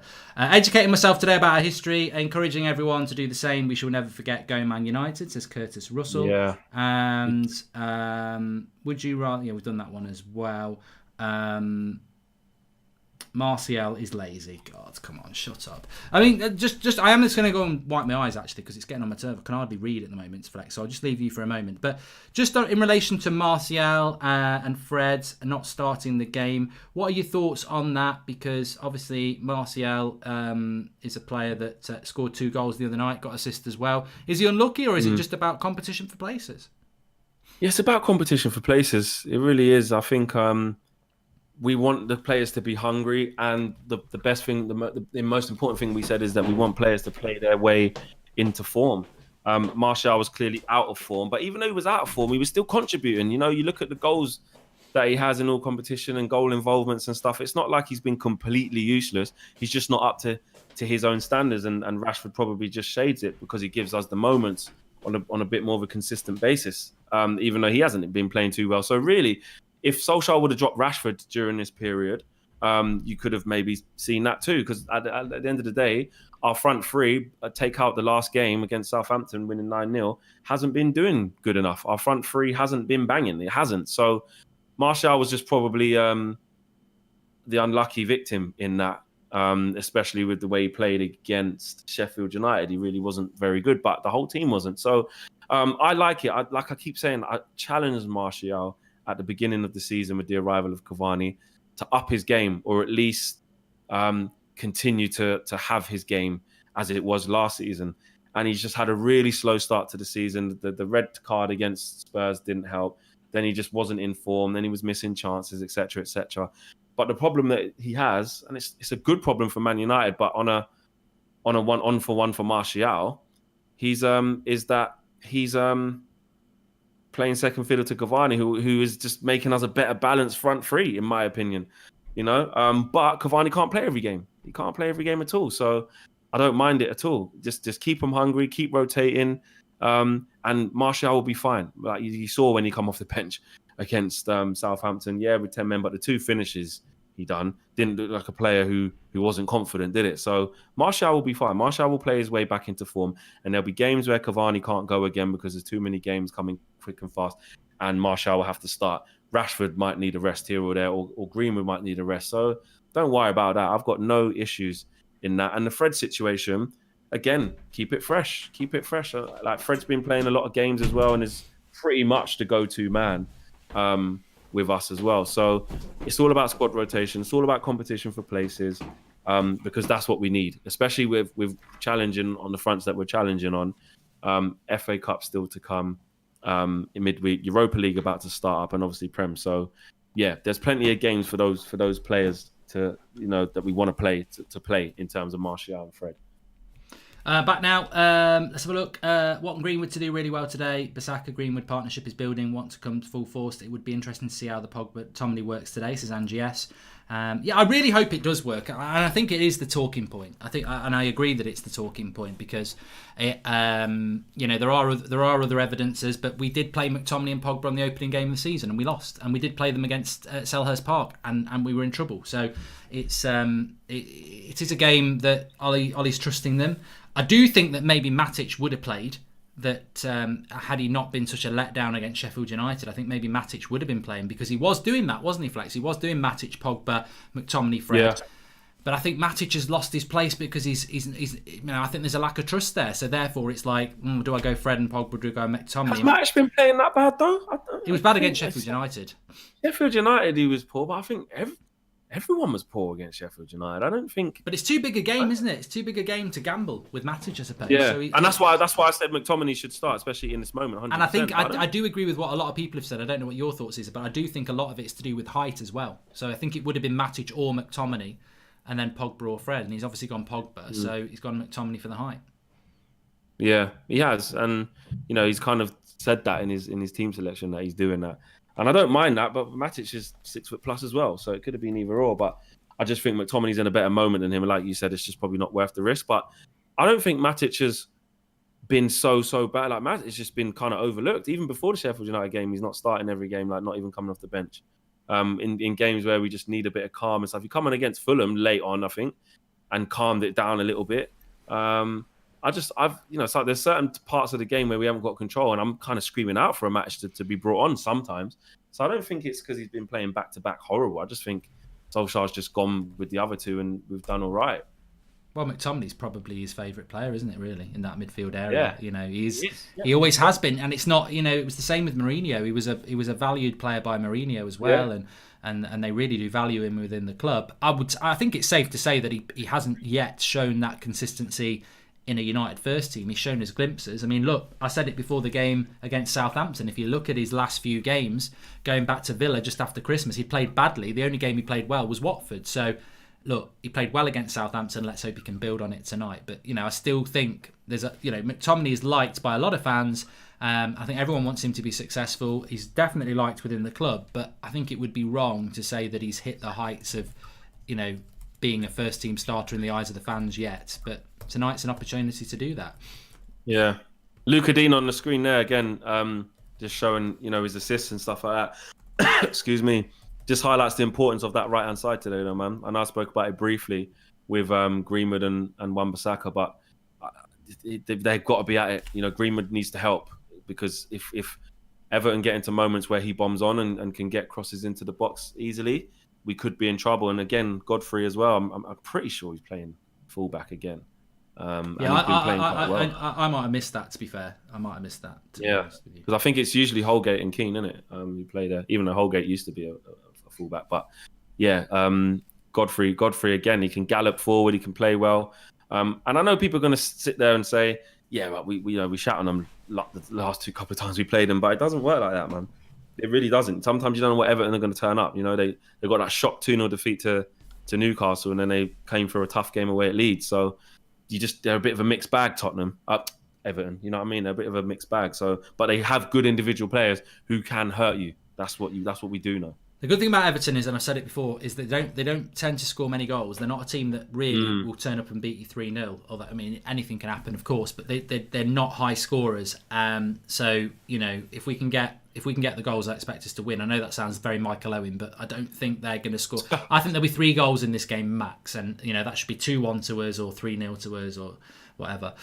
Just a few quotes from Ollie before. Actually, we've had a super chat coming in from Liam McRae first. Loving the team news, trying to watch you while I'm on shift on my local A&E. Really hope for United win 3-1. Keep up the good work, and keep up the good work, Liam, yourself, if you're working over in the A&E. I know it's manic for the NHS at the moment, so big shout out to you. Matic drags the team back, plays too far back if we're ahead to control a game, not when we need a win, says Daniel Harding. Good tactical point. Mark, I would love Rashford to bag tonight as a homage to the youth for the Vesby Babes. Come on United, says Ryan Taylor. And I'm sure we'll see something on the pitch in a minute, actually, in relation to that. The players will be coming out. But just a few quotes from Ollie, talking about Cavani's ankle being swollen, but he's so important when we want to press like we do today. Pogba's been excellent for us the last couple of months, and he had his well-earned rest against Southampton, and now he's ready to go. And I think that's why I always knew Pogba would start, actually, because I think it was all about resting him. And following up a 9-0 win, he says, just do the right things, play like a Man United player, play with no fear, play with courage, go out there and enjoy it like we saw the kids last night in the under-23s. Which is exactly what we want to see. But yeah, clearly no doubt that Pogba was going to come back into the team today. He said he rested in midweek. He comes straight back in. I think Pogba's one of the first names on the sheet at the moment for Solskjaer's flex. Yeah, playing really well, man. Playing really well. Rotation, yes, but I was probably expecting him to start against Southampton. But, there's so many games you got to rotate. And if the game didn't go as it was, you was definitely expecting him to come on at some stage. But there, just obviously the game was so easy in the end that we didn't need to. And it's just I just like seeing Paul Pogba play well. We all do. And it's just annoying that you're just waiting on that summer, on this summer that's going to come when you just know the saga's going to start and, he's probably going to go. I just think it'll be like an amazing turnaround if he actually stayed, Paul Pogba. I just cannot see it. No, it's not. The thing is, I was talking about this on the morning show. There's that, we're going to get these stories every few days about Pogba, or he might stay, he might go. He's not going to change his mind make his mind up until June. I said it this morning. It's like making your mind up when you first wake up and you've got a hangover about what you're going to eat tonight. I don't know what I want tonight. I'll decide tonight. And I think that's what Pogba is. Maybe a Chinese takeaway, maybe a fish and chips, maybe an Indian. Maybe burger. He ain't gonna make. It's stupid of him to make his mind up when he doesn't know what's going to be on option in June. Yeah, exactly. And he's waiting to see what happens. I mean, if we do go on to win the league, imagine if we do. So a lot of people were saying like if we win the league, he's going to stay. I kind of think the opposite. If we do the unthinkable and win the league, I think he goes out on an even bigger high than he was expecting to, and then he would kind of seal it as I came back home and I did what I wanted to do. Return Man United. Next season, there's going to be fans in the ground, and Liverpool and Man City are going to be really good again, and we'll go back to being fighting for fourth. This is what I mean. I don't think there is a way of deciding what's going to happen with him. We're just going to, as hard as it is, because it's not the football fan way, but as hard as it is, we're just going to have to get on with it, aren't we? Anyway, they're doing stuff for the Busby Babes at the moment as the players come out, so I presume there will be a minute silence or something for that, which we'll obviously observe if it happens. But they've got all the flags and banners out there. Duncan Edwards, probably the reason I support Manchester United. My granddad was absolutely obsessed with him. Rest in peace to my granddad, and obviously Duncan Edwards and the Busby Babes. But this is why I'm a Man United fan, really. He was obsessed with Duncan Edwards and the Busby Babes, and they're coming out. Everton have got a wreath here as well, being led out by Digne. I definitely urge a lot of the younger viewers or supporters who may not know the ins and outs of it. There's loads of documentaries out there. There's loads of books out there. We'll just research on the internet to find out. I know all Manchester United fans should know, but to really, really find out, because what Jimmy Murphy done in the aftermath of that crash of rebuilding Man United while Sir Matt was recovering and we had to rebuild our squad was just nothing short of outstanding. Is Harry Maguire bringing him out as well? Well, you were over there, weren't you? You went over there. It was 2 years ago. Amazing experience. Yeah, we went to the crash site and we done some amazing content, and we marked the 60th anniversary there, and it was a momentous occasion. But I do urge any United fan, 3 years ago if you kind of just know about it, exactly. If you just know about it but don't know about it, just read up on it, guys. Learn your history, because the foundations of the club really did stem from that, and it was a crazy time, man, and the club could have been a lot different if a lot of things didn't happen in the aftermath of that. I'll let you know when the minute silence starts, because obviously I think I might be ahead of you. But I presume they are going to do one. I haven't. Definitely they will do a minute silence, surely. Maguire's just led them out there, just showing the team news. Mark, did you watch the tribute on MUTV? I did. Brought a few tears to my eyes as well. Ryan Taylor. The singing was brilliant. It was absolutely brilliant. The guy with the guitar and the Reverend doing his bit, and obviously Munich 58, which was set up in the early noughties. So, because normally it would be packed with fans outside Old Trafford, and there would be something in Munich as well. And obviously with the pandemic, it's made things a little bit different. But huge part. But it'd be nice to win tonight because of that. But that could be. You don't want to freeze because of that. I'll never forget that game where we played City here on the anniversary in the kits, and we lost.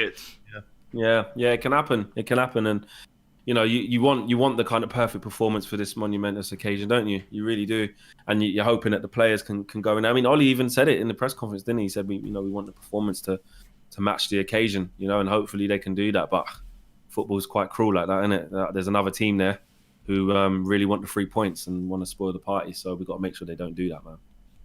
Yep. So let's see what they're going to do.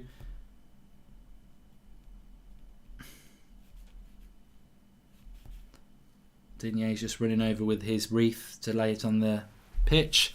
Well said, Flex. Jimmy Murphy was the greatest assistant manager in United's history, one of the most important figures in our history. Never forget. Absolutely. It is Godfrey in centre-half this time as well. So. All right, maybe he did play at centre-half against Leeds midweek then. That's what I thought. Must have done. Because he did fill in, I think, maybe when Dean was injured or whatever. He was playing fullback for a bit. Played fullback against us last time. Okay, I think they're going to do a minute's silence now, which is fantastic. I'll let you know. Yeah, no worries. To mark the memory of our Busby babes. We may as well start now because I haven't got the audio on.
And that's it, completed. Let's go get the win then, boys. Let's go do it.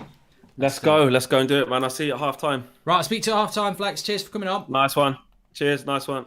You can follow Flex on Twitter at FlexUTD. It's difficult for the players, because we did have that game against Man City where we wore the kits that were worn by the, the same sort of vintage sort of kits. And they did freeze a little bit.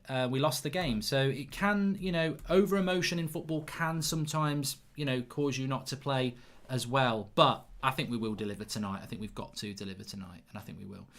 Where's my timer? Oh, it's down there. Let's get it up. You've got to pump it up, lads, tonight. We've got to pump it up. I've been looking forward to this all week. I think after that Southampton result, it's about going and getting a result right here, right now. Let's go do this. Come on, United. Let's have some. On the front foot, Luke Shaw and Wan-Bissaka bombing forward, push them high up the pitch. I do want to see, look, it worked really, really well against them at Goodison Park when we pushed them high up the pitch. Now, we haven't got Eric Bailly today, and we've got McTominay and Pogba playing. I think McTominay and Pogba play better when they push higher up the pitch, and I think that United need to play higher up. So watch that defensive line today, because I think if we don't play higher up, we're going back on what worked so well against Everton in the first game. So let's see how it goes.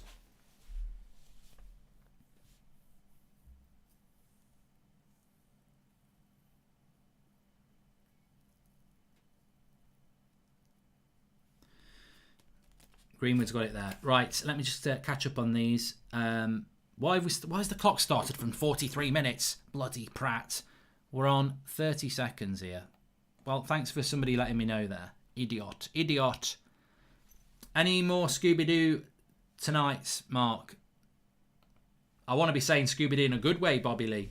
I do. 63 years ago today is my massive part in our club's history. I hope we can get the win tonight for the Busby Babes, says Sean Negative Turner. Evening, handsome. Hope you're well, says Existence. I am good. Thank you very much. Hoping for a Manchester United win, of course. And the timer is right now, which is great. Please subscribe, by the way, bottom right-hand corner. We're trying to get up to 979,000 tonight. So bottom right-hand corner to subscribe, get involved with the channel. And please smash a like on the video. Pogba's got it in the midfield there. McTominay and Pogba are exactly as I've got it on the screen there. Pogba to the left, McTominay to the right. Big game for those two. Lot of, I wouldn't say surprise, intriguement about how they're going to do as a midfield two today. I just don't think that either of them really have got the CDM vibe, but we're going to need them to tonight. Wan-Bissaka to Greenwood. Greenwood's going to have to work hard tonight against Digne. Puts a cross in there with his left foot and still in the box. Come on, second ball. Cavani went for the shot, edge of the box. Spectacular. I think he's won a corner though. It's deflected. Fair play. Get a corner.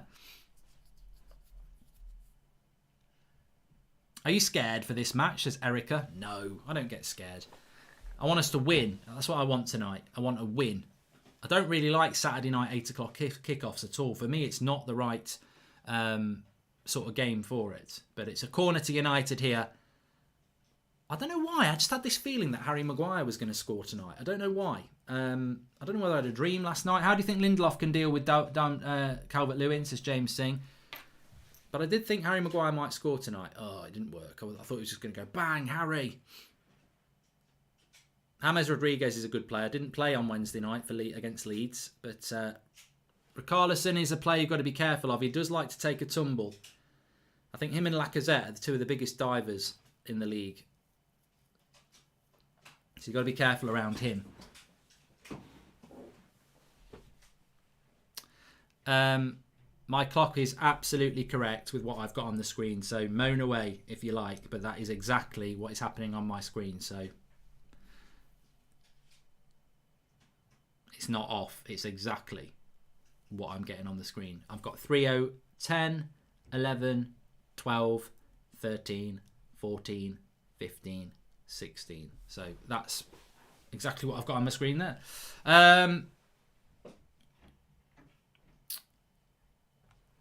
Well, I'm not going to call Bruno a diver, am I? He's my own bloody player.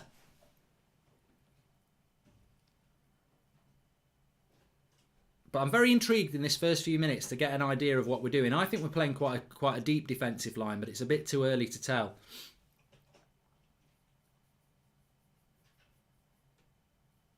Rashford's on the left-hand side, on the right at the moment. He's swapped with Greenwood already. But we're up against a well-organised side tonight. So, you know, it's not like you're playing Fulham. This McTominay-Pogba thing has got to work. Pogba's tried to hit a long ball to Rashford, which is why I do like Paul Pogba playing in the midfield deep, because that's where he can do a lot of damage with his raking passes. United Stan Picks is up and running, so make sure you check how you're doing.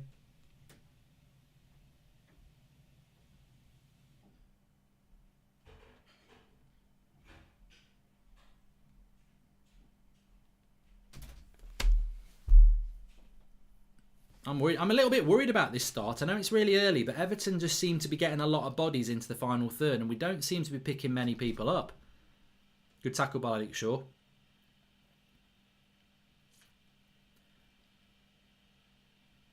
It's a good ball by Pogba. So Rashford's playing off the right at the moment, and Greenwood's gone to the left. I'll keep an eye on that, because I don't know whether it's just a little change for a moment. Trying a lot of long balls at the moment. Remember, Ancelotti did say he was going to try a different way to play tonight as well. Pogba's getting involved early on, which is good. McTominay's definitely the sitter.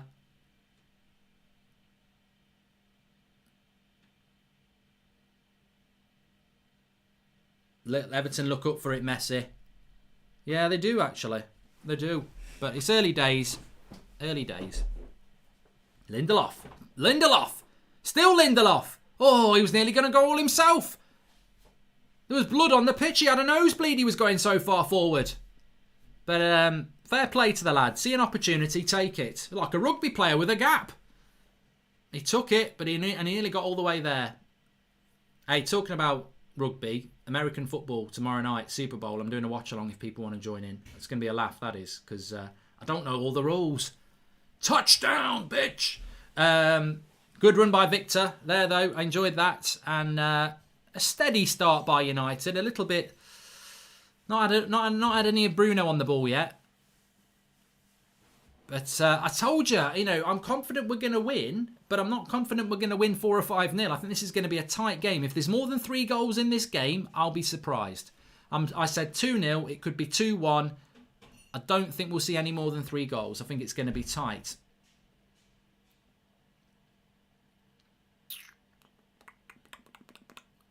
Everton with the ball at the moment to go back to the keeper. I'd like us to test that keeper as well. Is there reserve keeper any Olsen? Go on, McTominay. Good winner, good header by McTominay as well. Rashford doesn't take it into the path he wanted, and it's cleared. We are playing. I like that. We're playing high up the pitch now. Look how high we are. Look at our midfielders. That's good. We are playing high. Maguire and Lindelof are on the halfway line. McTominay and Pogba. I like that. Yeah, that's good. I like to see that. Look at where Maguire and Lindelof are now. I mean, they've got to be careful, though, because they are almost playing a 2v2. Richarlison is tucking in on Lindelof, and Calvert-Lewin's trying to attach himself to Maguire. Oh, that's a bad pass by Wan-Bissaka. Sloppy, come on. Go on, McTominay. Oh, McTominay's missed the tackle. It's all right. It's all right. Now Richarlison. Be careful here. Good tackle, McTominay, that was. Pogba gets it. Ref! That Davies is dirty. Dirty Davies, I call him.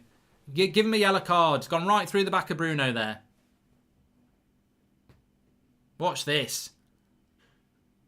That's a yellow card, that is. That is a yellow card every day of the week. Look, watch.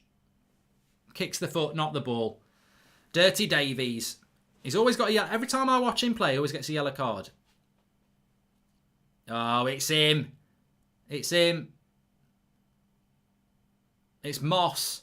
Yeah, he is Moss by name, Moss by nature. He's so bloody slow. Moss grows on him. Don't rate this ref. Luke Shaw tries the 1-2. It's going to be an interesting game tonight. I tell you, Everton are a good side. They're you know, if you want to win, if you want to get in the top four, you've got to beat teams like Everton. Calvert-Lewin is surely offside, linesman. Put your flag up. How did Calvert-Lewin break the offside track by that much there? Goes for a goal kick. Lindelof's not happy. He's like, where's the offside? He must have been bloody miles off. Let's watch it again. No, look at Wan-Bissaka again. It's Fulham all over again. He doesn't read the line. Wan-Bissaka's got to do better there.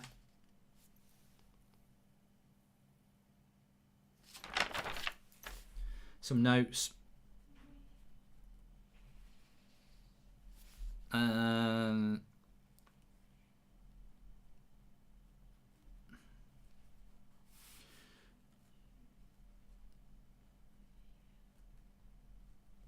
Wan-Bissaka, he's got to be careful with his positional sense there, because I couldn't see, you know, luckily the ball wasn't down the middle, otherwise Calvert-Lewin would have been one-on-one, but you can't have your right back playing the striker on, because the centre backs are playing a line and the right back's nowhere near to cover.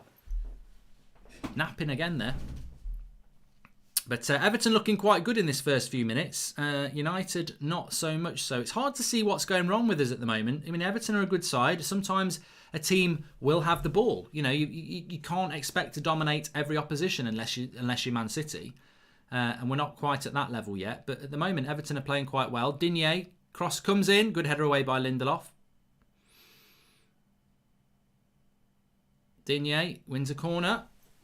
You can see why we've played McTominay, though, because height will be an advantage for Everton. But Everton on the front foot. Terrible start from Wan-Bissaka, says Air Force. Well, he's got a job on today. I mean, look, what I would say is Digne is a left back. Aaron Wan-Bissaka is a right back. Where's Greenwood? So, you know, Greenwood's going to have to help him out at the back. Digne's not a winger. But Aaron Wan-Bissaka's going to have a tough game today. I think Luke Shaw, I think the other side, headed away by Pogba. That height helps, and it's a foul been given anyway. Cavani needs to score. I put £100 on him scoring, says Jack Robinson. And Calvert-Lewin's headers are great, including his jumping, so Maguire should watch out, says CG. The timer is not wrong. Jesus A, it is absolutely correct. I've got exactly what's happening on my screen on there. I don't know whether you're Michael J. Fox from the future, but it's fine. We need to keep the ball better, Mark, says Jamie. Yeah, there's something not right at the moment, and it's not about individual players. There's just something not right, and it might just be as simple as Everton have started well. So I'm going to reserve judgment about what's wrong at the moment, but I think Everton just look a little bit you know, and maybe Everton are going to just a pressing. They're going to use all their. Maybe they're just going to do this for 20 minutes and then it'll open up a bit. But at the moment, there's not a lot of space for us.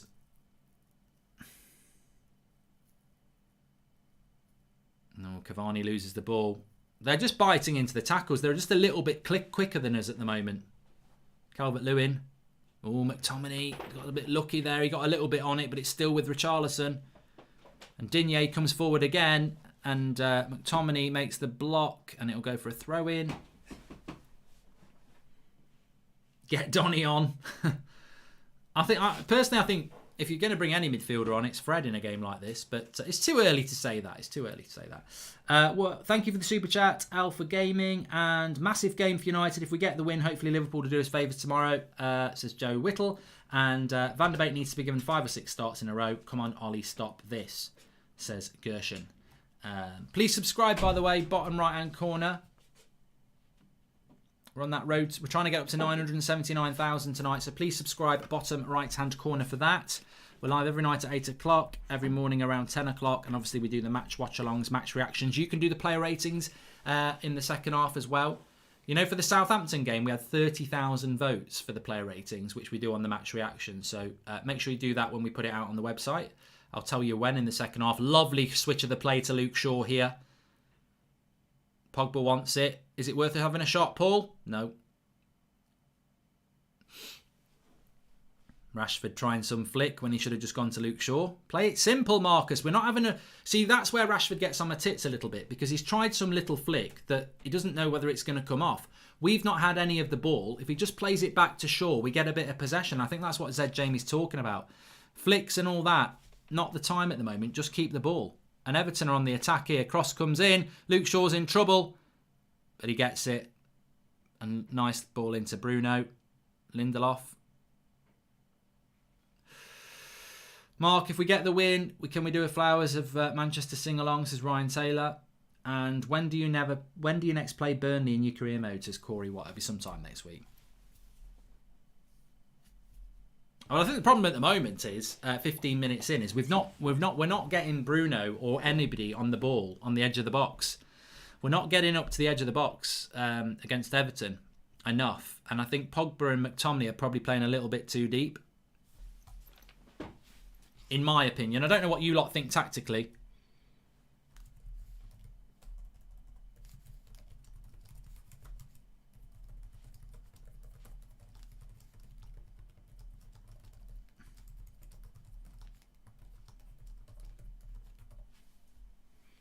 So, you know, we're not seeing anything happen around Everton's goal because we're not getting up the pitch. Fullbacks can't get forward. I think Ancelotti has looked at us and come up with a bit of a plan here. Ollie's going to have to change in game.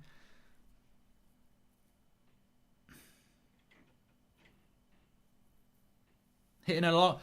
We're doing it a lot as well. We're hitting a lot of long balls from McTominay and Pogba. We're trying to just get that. I mean, Cavani's saying calm down because we're hitting, you know, that's not really going to help Cavani hitting these long balls all the time because he's not, you know, he's not a sprinter.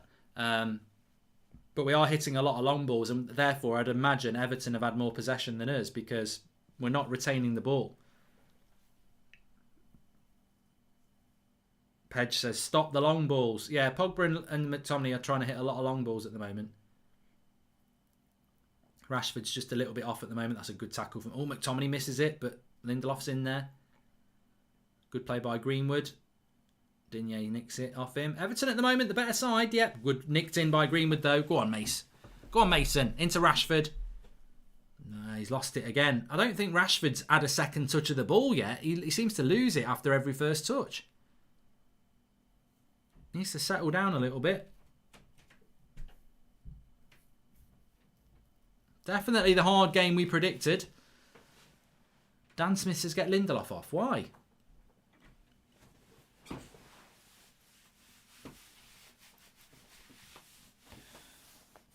I'll tell you what, it's flying by this game though, isn't it? 16 minutes gone already.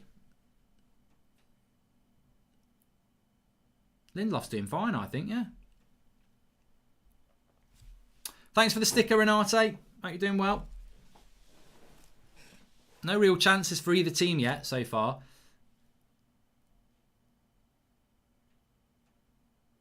Sean C says, you and Flex were both the subject of personal and professional attacks this week. Always remember, for every hater there are hundreds of us that really appreciate the hard work and fantastic work you do. Thanks, Sean. That's nice. I wasn't expecting anything like that today. Thanks for that. Oh, here we go. James Rodriguez. Good tackle, Wan-Bissaka. And our passing's a bit off at the moment. But I think a lot of that's down to the fact that Everton are putting a lot of effort in. A lot of intensity from Everton at the moment.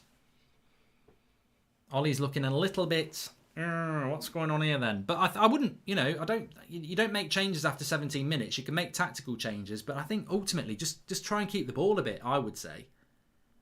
I know it's not easy because Everton are putting a lot of effort in, but just try and keep the ball a bit. We just look a little bit disjointed.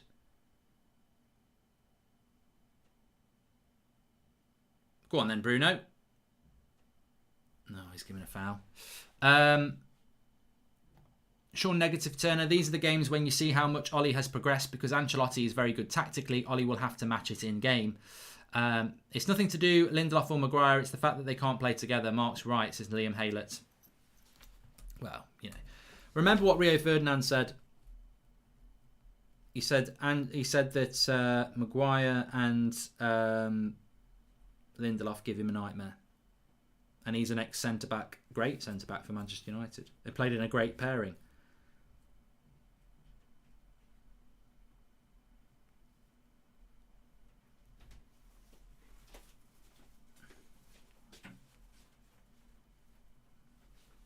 Sorry, I'm just taking some notes for the match reaction. I don't always use the notes, so I should probably read them out as I do it, really. But they're forcing us down the right, and there's too much space between Bruno and Pogba and McTominay, says Platinum Bricks. I totally agree. I do. I actually tweeted that a few minutes ago.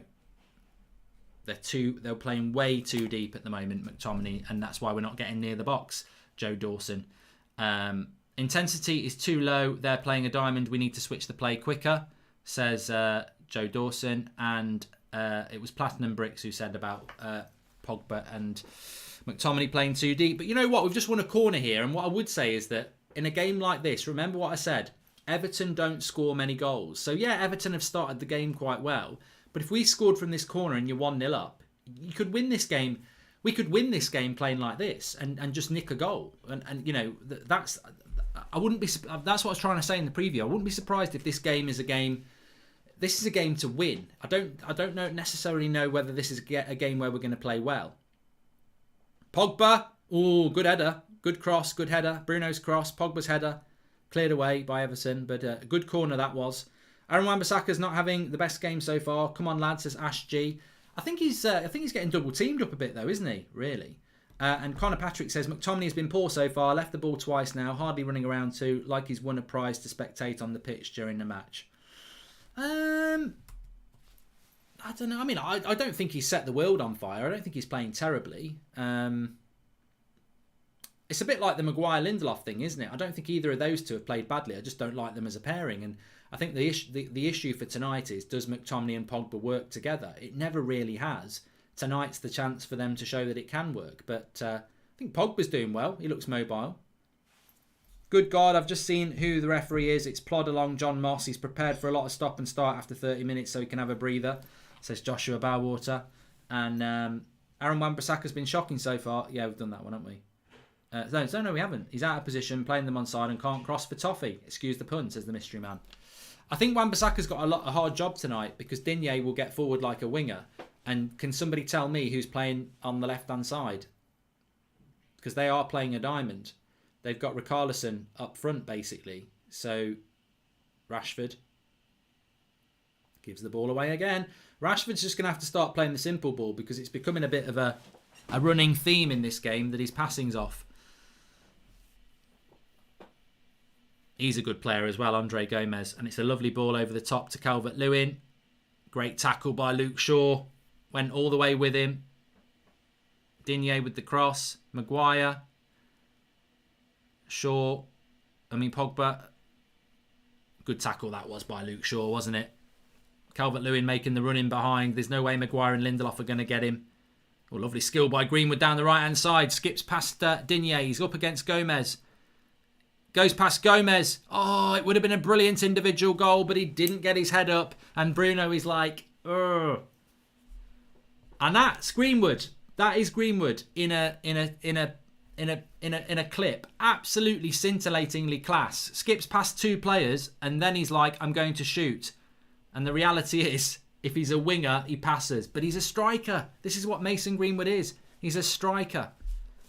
You can't criticise him for that because he's a striker. And Greenwood's there, you know, Bruno's there with the pass. If that's Diallo, he'll pass it. A striker's going to shoot. Skills by Mason, though.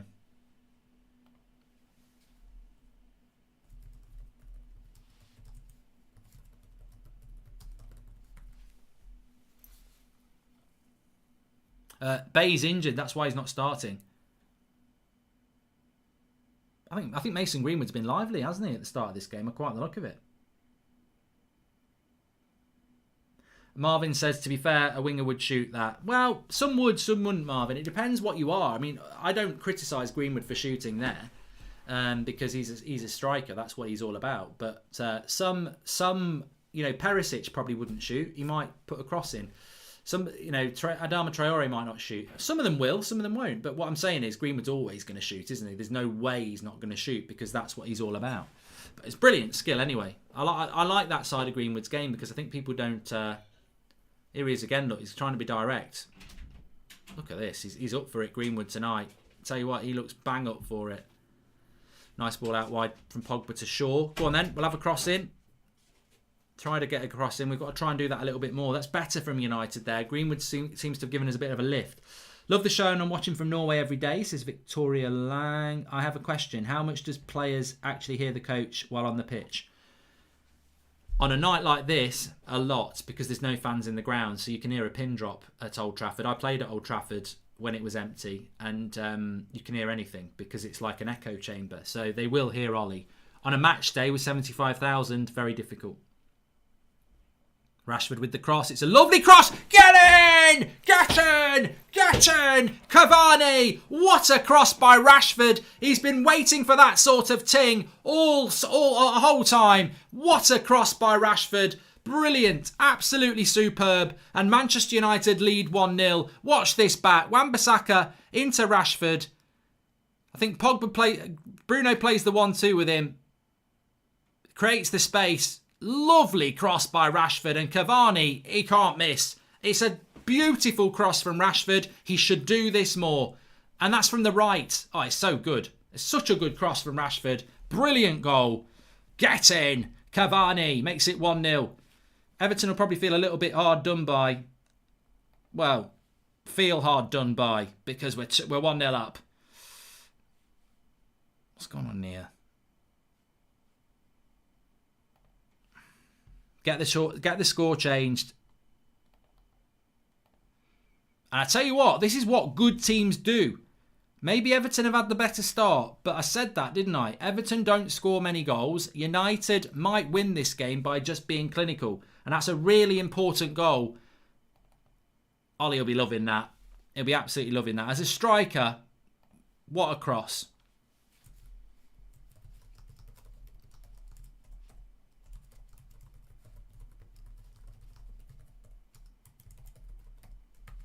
It was a superb cross. Absolutely superb. I would have scored that. I would have scored that because it's right on your head from about 2 metres out. But the cross is magnifique. And that's good from Rashford. And this is the thing about Rashford. People get on his back a lot. And, you know, his passing was a bit poor. But moments like that. Rashford. Haters feeling stupid now, says Richard Davies. And what's your view on Martial not starting? I feel we need to hold the ball up more up top, says Joe Whittle. I don't think we're getting the ball up top a lot, but you can't say you'd start Martial now because Cavani's just scored. Here's Rashford down the right and left hand side this time into the box. Good tackle. Let's see a bit of confidence from Rashford now. He becomes a different player. 26 minutes, 1-0 up, yabba dabba doo. Skibba doo. Get in.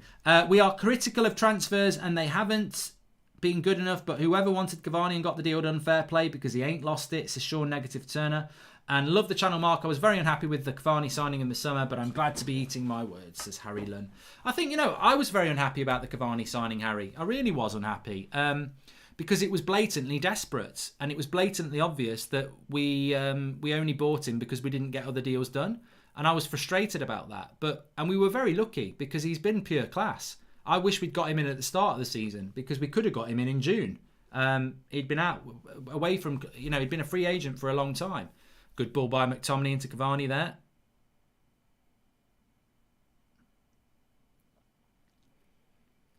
But now we're in front against Everton. They don't score many goals, so we've got to build on this. The impact on Cavani is having on us reminds me so much of Ibrahimovic, says Jake Pennington. We're having a better season than when we had Ibrahimovic, mate. We're a better team than that side. There are similarities, but Hunter says, I was wrong about Cavani. He's more than expected. Where's the clock gone? Oh.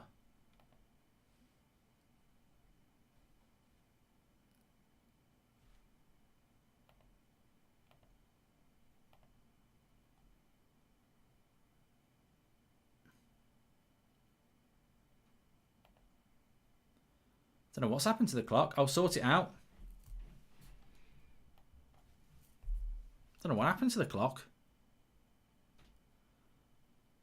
Wan-Bissaka's got it. Yeah, we're right now. Can we get a cowboy bridge, says Fatboy Sticks? And why could we get Cavani 3 or 4 years ago? He's definitely what we needed. Quality cross, quality movement. Yeah, but we wouldn't have got him 3 or 4 years ago because he would have cost about 60 million, wouldn't he? That's the whole point. Getting him for free. What a tackle by Luke Shaw. So happy to see him coming into peak form after all his injuries and the negative criticism. Big ups Cavani, says Hackshaw Gaming. Yeah, that tackle by Luke Shaw was fantastic, by the way. The ball over the top to Calvert-Lewin. This one. Brilliant. Good start. Good start to the game. And you know what I like the most? Everton have actually played really well. You could say Everton have maybe played the better team, but moments win you games. And I would be over the moon if I was Ollie, because I think Everton have played well, but that one bit of quality that we've got from Rashford and Cavani.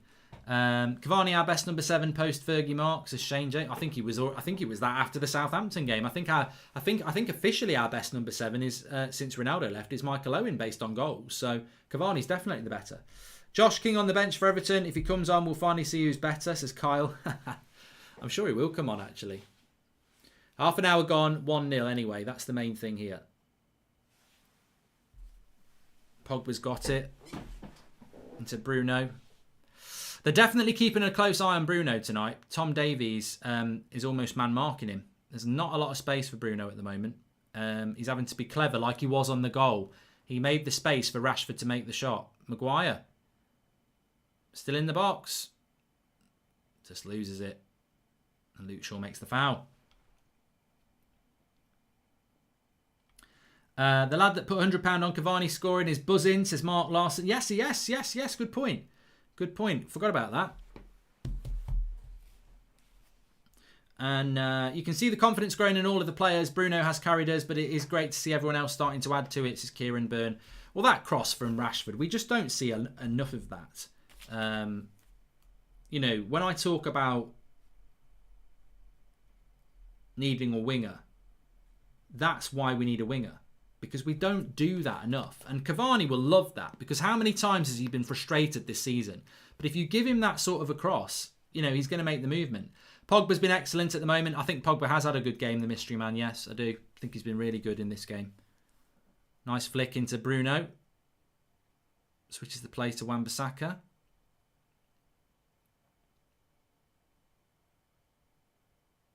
Pogba looks well on it. Mark, I disagree. We've been way better than Everton, says Aditya. I don't care if you disagree, mate. Well done. Well done for having an opinion. I think Everton started the game really well. Definitely the first 15 minutes, Everton were the better side, but without really creating anything. And I think since the goal, we've been the better side ourselves. So I'm happy with the way the game's going. Mason looks on it as well. Yep, he does. Cavani gives the foul up. But we're working hard as a team.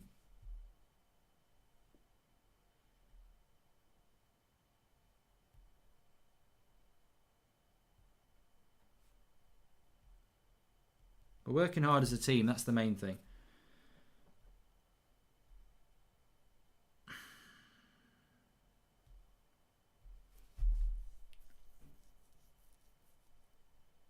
Good tackle, Lindelof. Oh, he's given a foul. Bloody Pratt. Mark, do you think we will still go for Sancho in the summer considering Diallo's excellent form in the under-23 squad? Says Nick. I don't know. We'll have to see what happens.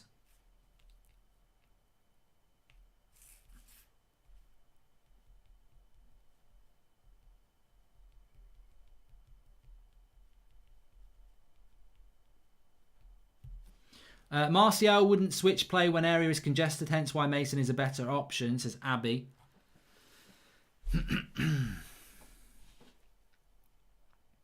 I'd like us to get the second goal before half time because I feel at the moment we're pressing them high up the pitch. Look at McTominay, look at Wan-Bissaka. We've suddenly decided to press Everton and we're playing a little bit against them. Lovely play by Greenwood there.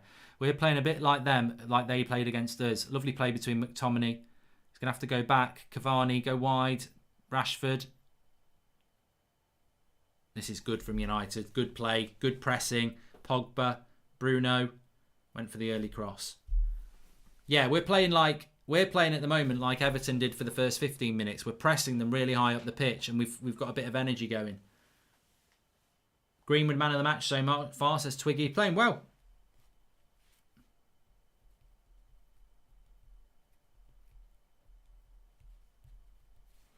Welcome to the Members Club, Ricky Lee Pepper. Thank you very much for joining. And Scott Patton says, hi Mark, what do you think of the Ramos rumours? Do you think he would benefit the team? I don't think there's anything in it.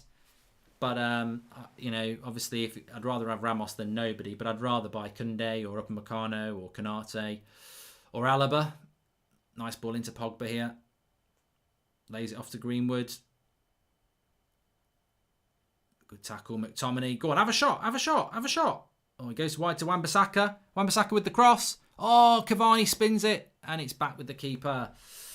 Welcome to the Members Club, Stefan Chirac. And I'd spend that Sancho money on Declan Rice. We sign him, we will win the league in the next 2 seasons. He'll be one of the best in the league, in my opinion, says the mystery man. We do need a specialist CDM. I definitely think that. And of course, if Pogba goes, we need another midfielder there anyway.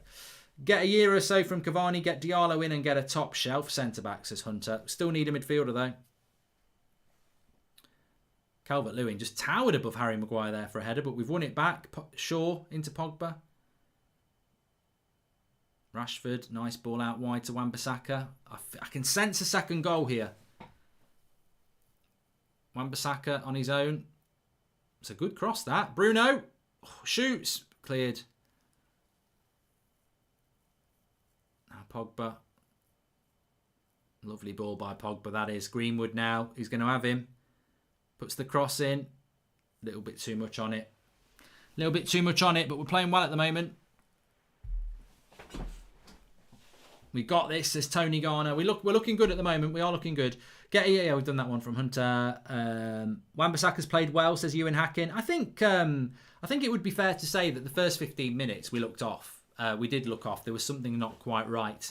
And I think I said, look, I wouldn't put it onto any individual players. We just don't look quite right. And it might just be that Everton started the game with a high press and a high intensity. But as soon as that's dropped, we've seemed to have got a better hold on the game. And of course, the goal has helped. But I thought first 15 minutes were a little bit poor. But lovely ball in by McTominay. And that'll be a foul on Cavani. He's not giving it. Oh, he has given it. John Moss will always give a foul if he can, so he can have a break.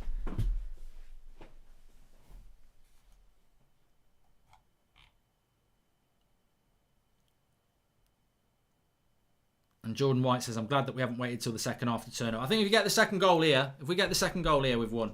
Cavani has a work rate to admire. Rashford needs to be inspired by him, says Lee Preston. Well, they're all going to learn from him, aren't they? That's the whole idea.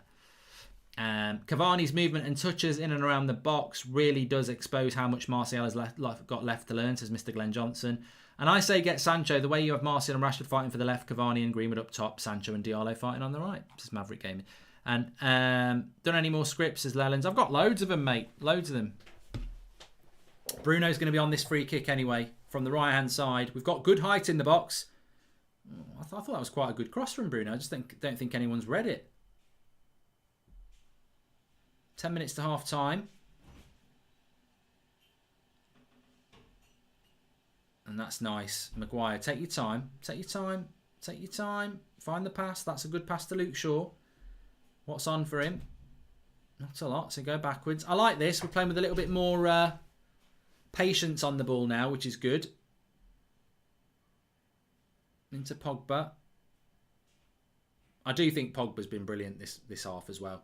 He's played that right. Oh, no. Oh, no. Pogba's gone down. He's injured. Shit.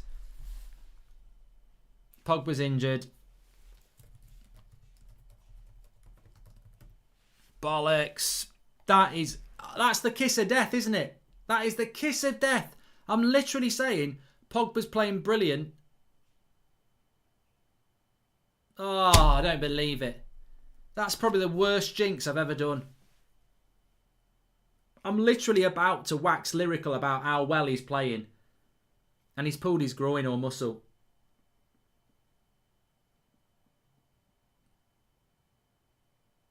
Oh, I don't believe it.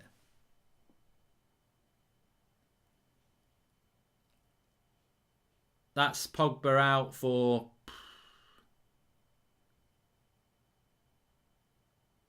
4 weeks.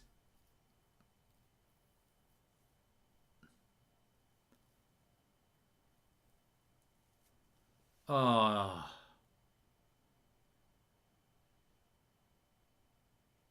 Oh. It's so innocuous. You know with footballers, the thing is, if you've played football or if you've watched football, you know when a player goes, no, I can't go. Because he's had it before. It's a muscle. Bloody hell. I can't believe it. He was running that midfield as well.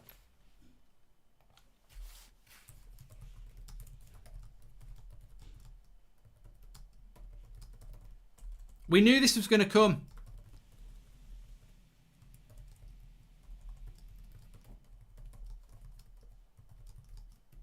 He was running that midfield as well. He was running it. I don't know why. I don't know why he's not brought Donny on, but it's always going to be Fred, isn't it? Always going to be Fred. I mean, you make a good point there. You do make a good point there because Pogba's running the game in an attacking sense, and we took him off. Greenwood, go on, Mace. We need the second goal here because I think we're going to give up a little bit on the attacking wise. But why not Donny, says Jamie, and I think that's a valid point. But I'm just so disappointed about Pogba. I was literally about to say he's running this game from midfield, having a brilliant game. He plays a short pass and it's gone, a muscle in his leg. And the thing is, I saw somebody saying, "Oh, he's got to try and carry on." No, not at his age. You know your body. He's playing really well. There's no point in him coming off. You know, if he wants to stay, if he wants to move, he's playing well. He's putting himself in the shop window for a new contract or whatever. You don't do that. But unfortunately, Pogba always gets injured, doesn't he? He's quite injury prone, actually. He does pick up injuries. Jinx Bridge, says Richard Davies. Well, I'm sure I wasn't the only one thinking what a good half Pogba had. Mark, why did you think nobody was in for Cavani on a free? He's still world class and his work rate is unbelievable. M&K Group, look, we weren't in for him until the very end of the window when we were desperate. For some reason, nobody was in for him. And we're all idiots. They're all idiots. I've got no idea. No idea. But I do wonder about Man United now. It's almost like starting the game with a 1-0 win, with a 1-0 lead. Because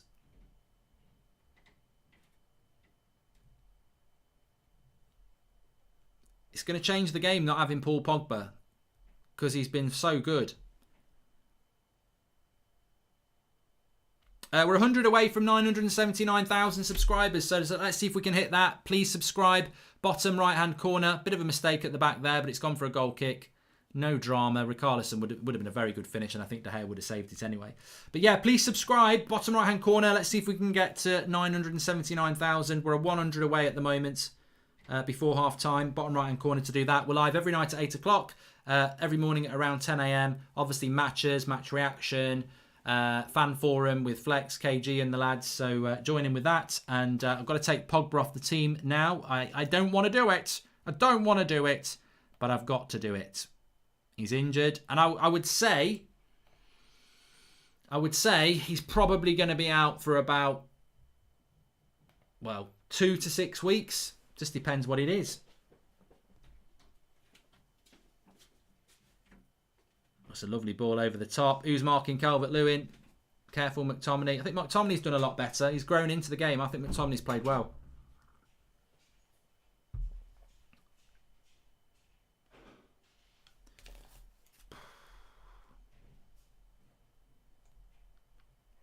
You know what, though? What did Ole Gunnar Solskjaer say? We've been very lucky with injuries so far this season. And, we can't really moan about the injury to Pogba because you're going to get... Hit it, Fred. Why didn't he hit it? Oh, what's he doing? If that's Pogba, it's 2-0. This is the whole bloody problem, isn't it? Watch this.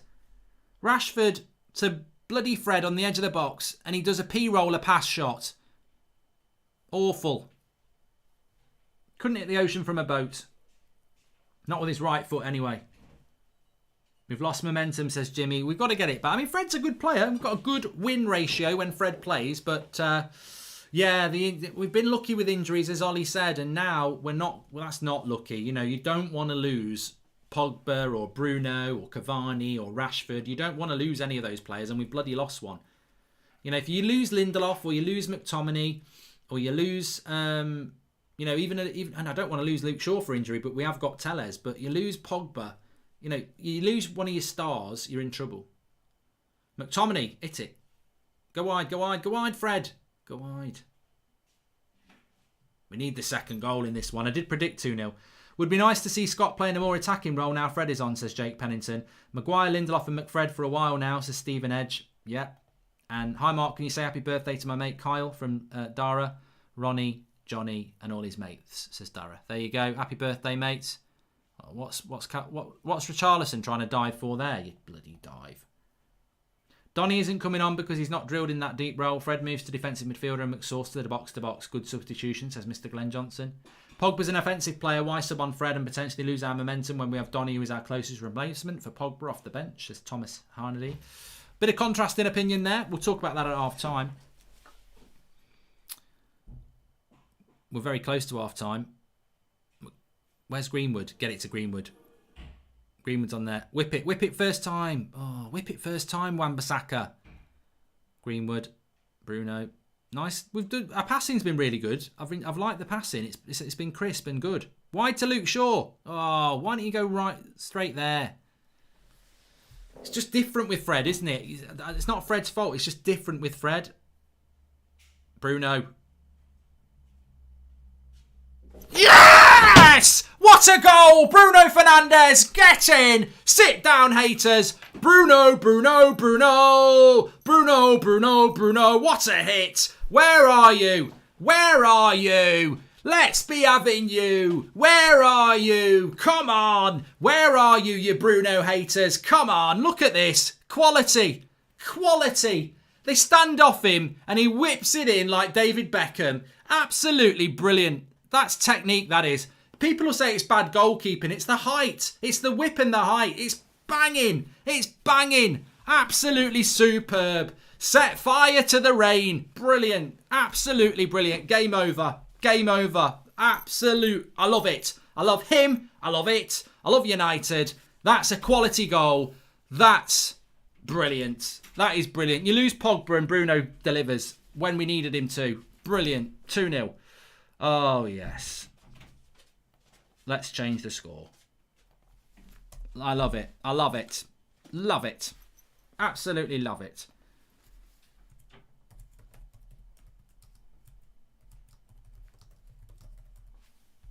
Brilliant. Boom. Oh, Calvert-Lewin's in one-on-one. He's got a good first touch. Oh, he's just put it wide. And there is the problem with our centre-backs exposed.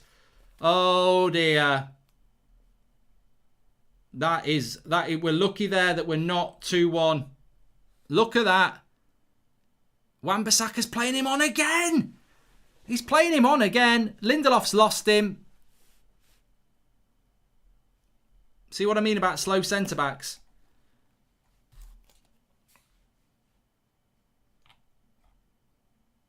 We spent 40 million on Van der Beek and he's our 5th choice midfielder, says Kino.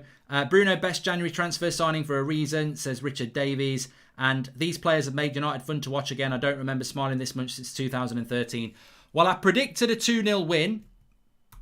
It's not over yet, but we've put ourselves into a really good position. And what I like about that half, and what Ancelotti will hate about that half, is they haven't actually played that bad. They've been really competitive. We've been clinical. We're playing like a top 4 team. We are playing like a team that can, maybe not be at its best, but still find a way of winning. And we haven't been bad. We've not been bad. We've grown into that game, but that's absolutely fantastic from United. That really is. And that goal by Bruno, when we're feeling a little bit down that Pogba's picked up that injury, and that will be an issue for us.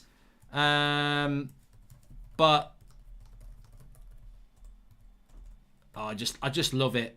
I just absolutely love Bruno. As I said, somebody said to me today before the game, "Oh, what do you think about Bruno's drop in form?" And I was like, hold on a minute. Just because he's not going to win Player of the Month, like he's got 2 assists and a goal on the other night. He's just scored again. Best half I've seen from United in a long time, says Daniel Harding. And the funny thing is, Daniel, I thought first 15 minutes we started off quite badly. Not badly, but Everton really went for us. And then I think that half an hour after that, it has been really, really good. The passing's been so good. I honestly feel Ollie can win trophies given the time when he gets a new centre-back and a CDM. I mean, Scott, I totally agree with you. Thank you for the super chat, Ben Filler. These players have met, we've done that one. But I agree with what Scott Patton said. I mean, imagine if Solskjaer was given a right winger and a centre-back and a CDM added to that quality side. I mean, look, we're probably not as good as Man City. I don't think that we are.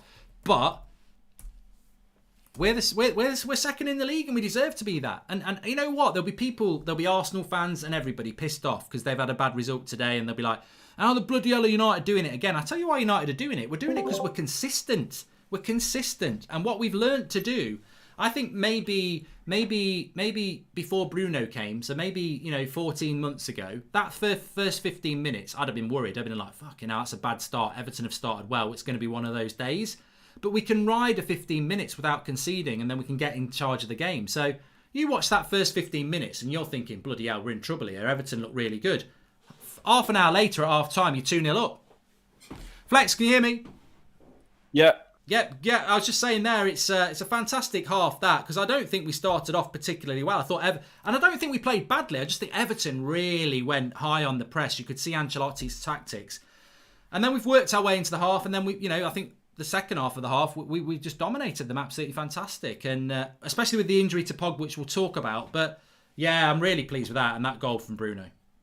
Yeah, two fantastic goals. The first goal, again, I love it because it's proven, Ollie's no tactics, PE teacher, he's shit, he can't do anything, organise anything. He's been talking so much about crossing the ball and wanting to cross more because we got Cavani and the players are working on playing to Cavani's game. We're seeing that.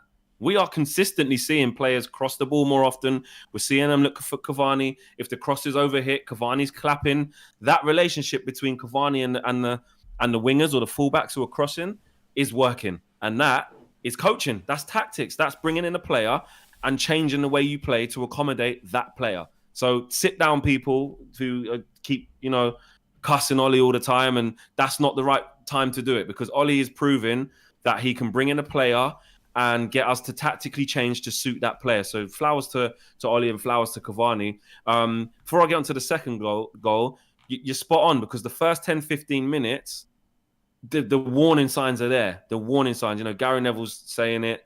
You can see Carlo Ancelotti going crazy that if that ball goes in the channel, we're in trouble. And I think it's down to actually Everton setting up probably not how we would expect it. I think Ollie would have expected probably a 4-3-3 with them, or the 4-2-3-1, when really they've gone with the two up top with Calvert-Lewin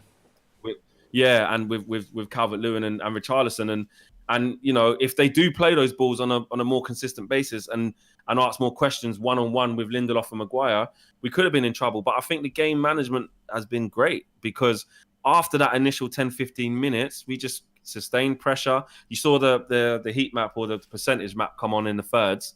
It was the midfield and all in Everton's last third. We really were comfortable, and we needed to get 2-0 up in playing in that way. And Bruno, you just love to see it, don't you? I think people will look at that and go, the keeper should do better. But this is elite football, it's top right? Bins, man.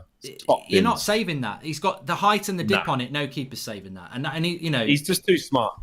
What a goal. And I love goals like that, not just because they're amazing, but especially for Bruno, because it's like, he just scores pens, or all he does is score a free kick or something like that. He's just got an armory of things in his locker. Do you know what I mean? And even just before that, he does like a little cheeky little dummy to let the ball go to, I think it's Wan-Bissaka, gets it back.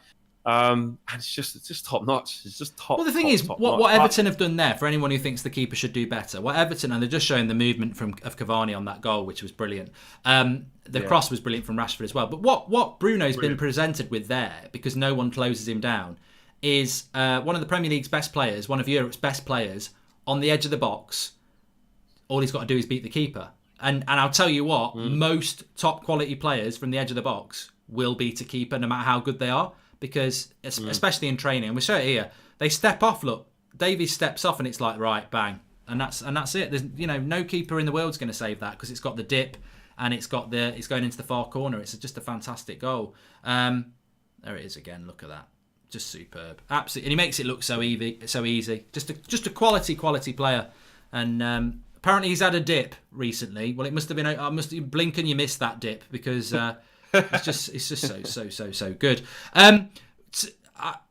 Pogba's injury, that is something that, to be honest with you, I'm really disappointed without it. I was just saying Pogba's been brilliant. I thought he was running the midfield, and I literally was just saying it, and he went, no, I've got to come off. And you knew straight away that could be. It's not going to be. He's not going to play against West Ham. That'll be 2 weeks, 6 weeks. It could be anything with Pogba.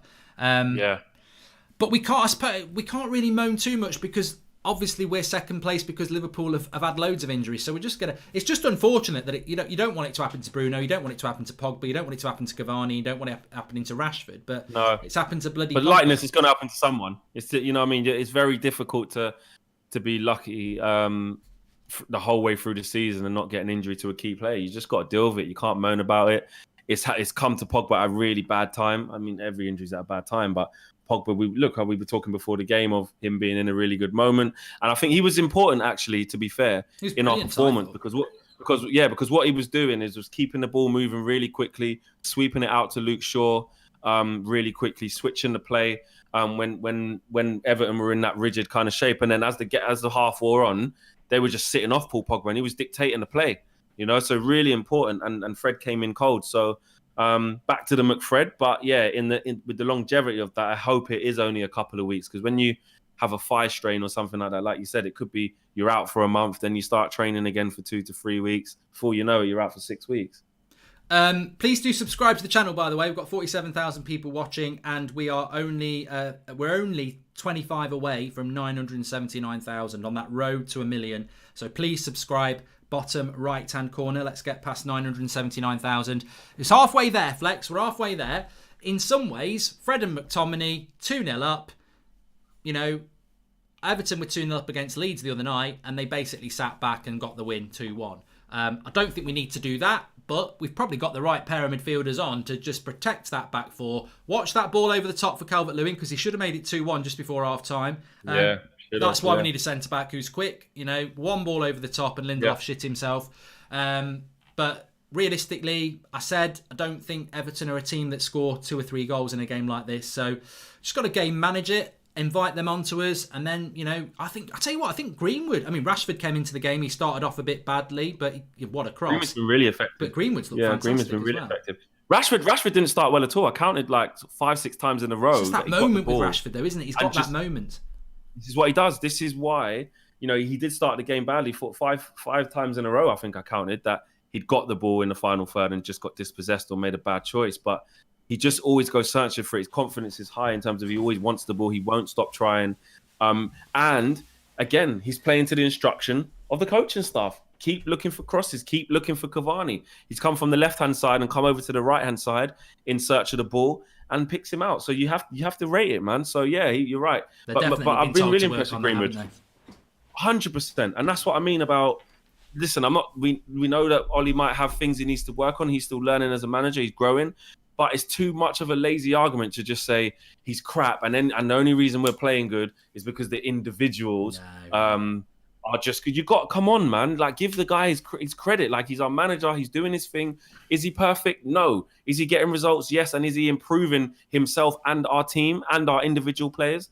The answer to that's yes to all three. Like, you can't just keep taking the praise away from him because you don't like him. I never liked that anyway. Even when we were performing bad, I never liked this whole PE teacher. Yeah. He's doing it on fumes. He's got no. It's all individualism. It's nonsense. And I think for anybody who thinks that, just watch the 15 minutes after we went 1-0 up, and when Pogba was pulling strings. Even McTominay was getting into it, and Greenwood, Bruno, the fullbacks. I think everybody started off a little bit off because I think Everton just pressed the life out of us. And then after that, we were surprised as well. Yeah. You know what I mean? I don't feel, like I said, Ollie didn't expect them to set up like that, and it was about adjusting. Yeah. And once we kind of got on top of them and settled down, we were dominant for pretty much the whole half, with them only kind of looking to play on a break, which like Gary Neville was saying, they should be looking to play on a break instead of a possession-based team with the setup they've got. Calvert-Lewin and what's his face, Richarlison in the channels. You get the ball in the channels and let them go at Maguire and Lindelof. But luckily for us, they're not doing that. But like you said there, just before the end of the half, they could have gone to 2-1 there, and that changes the complexity, the game altogether. So we've got to be wary on that. We've got to be wary. Let them come on in bits and pick them off and try and kill the game, go get our third. Yeah, Pogba hopefully only had a slight feeling and came off before he strained his muscle anymore. Hopefully back for Chelsea and Man City in 3 or 4 weeks, as Mr. Glenn Johnson. Yeah, I hope so. It might just be a couple of weeks, but obviously he's got an issue there. With this unfortunate injury to Pogba, this means there is an extra spot on the bench for Diallo, says P. Toledo. And let's see Donny after 60 minutes. Donny on for McTominay, says Angie S. I don't think he'll take McTominay off. I don't think he will want to take him off in a game like this. But I thought Wan-Bissaka reflected the half quite well, because a lot of people were saying how he started off badly, and I think he was struggling with Digne in that first 15 minutes. But then in the last half an hour, he was brilliant. So I just sort of, Wan-Bissaka probably tells the story of the game from United's point of view, really. We did struggle a bit for the first few minutes, but then, became very dominant. Yeah, just looking at that dummy by Bruno that you were on about there before the goal. Brilliant. The audacity of it, you know what I mean? Cheeky. Yeah, it's absolutely fantastic. Well, look, what you thinking second half? Do we need to worry, or are we home and dry? No, I wouldn't say worry. I just think be 2-0 is a very dangerous cautious. Score in football, isn't it? 2-0, very dangerous score. Be cautious, because if we go to sleep like we did just there before half time and he converts that, like you say, 2-1, difficult scoreline, you don't know whether to stick or twist. So be vigilant, try and cut that ball off through the channels, or at least maybe stop Wan-Bissaka and Shaw going too high and leaving Lindelof and Maguire. Because I get it, it's kind of work, because that's what's helped pen them in, if you get what I mean. But at the end of the day, if they score from it, we'll be kicking ourselves. So yeah, I think be cautious, manage the game. Also got Martial as an option, haven't we? Got Martial. Got Martial as an option to freshen it up if you want to look after Cavani, get him off, at the right time, or if Rashford's done his job, 60th, 70th minute, bringing a Martial. Do you know what I mean? So yeah, we got options, but game management is key here. You're 2-0 up, manage the game, keep our intensity up, keep trying to keep them penned in, but stop that counter attack, because that's all they have. If you stop that, they haven't got anything else. Right, we'll see you on the Fan Forum, Flex. Thanks very much for coming on, and let's hope we win, because with West Brom and Newcastle next, we could be in a really good position if we get a win here. Is that who we got next? West Brom and Newcastle next in the league after West Ham, yeah. West Ham in the cup, listen, then West Brom and Newcastle. Oh, West Ham in the cup, yeah. And then, okay, yeah. Well, let's go, man. No easy games in the Prem, so game by game. Every game's a cup final. I'll speak to you in a bit, pal. Yeah, nice one. Cheers, bro. Flex will be on the Fan Forum with KG and the lads after my match reaction. You can do your player ratings in the second half, of course. I'll let you know when that's out. Every player out of 10, 6 being the average. I think we had about 30,000 people do the votes on the last one, so looking forward to those. Who's your man of the match so far? Probably, well, you tell me. Best football we've played since Sir Alex Ferguson. They can take a hit and come back. Massive contrast to last season. Mentally stronger. Yes, definitely. Definitely mentally stronger. I need to write this down for the match reaction. Actually, I really want to get it. Bounce back from there. Perfect. Okay.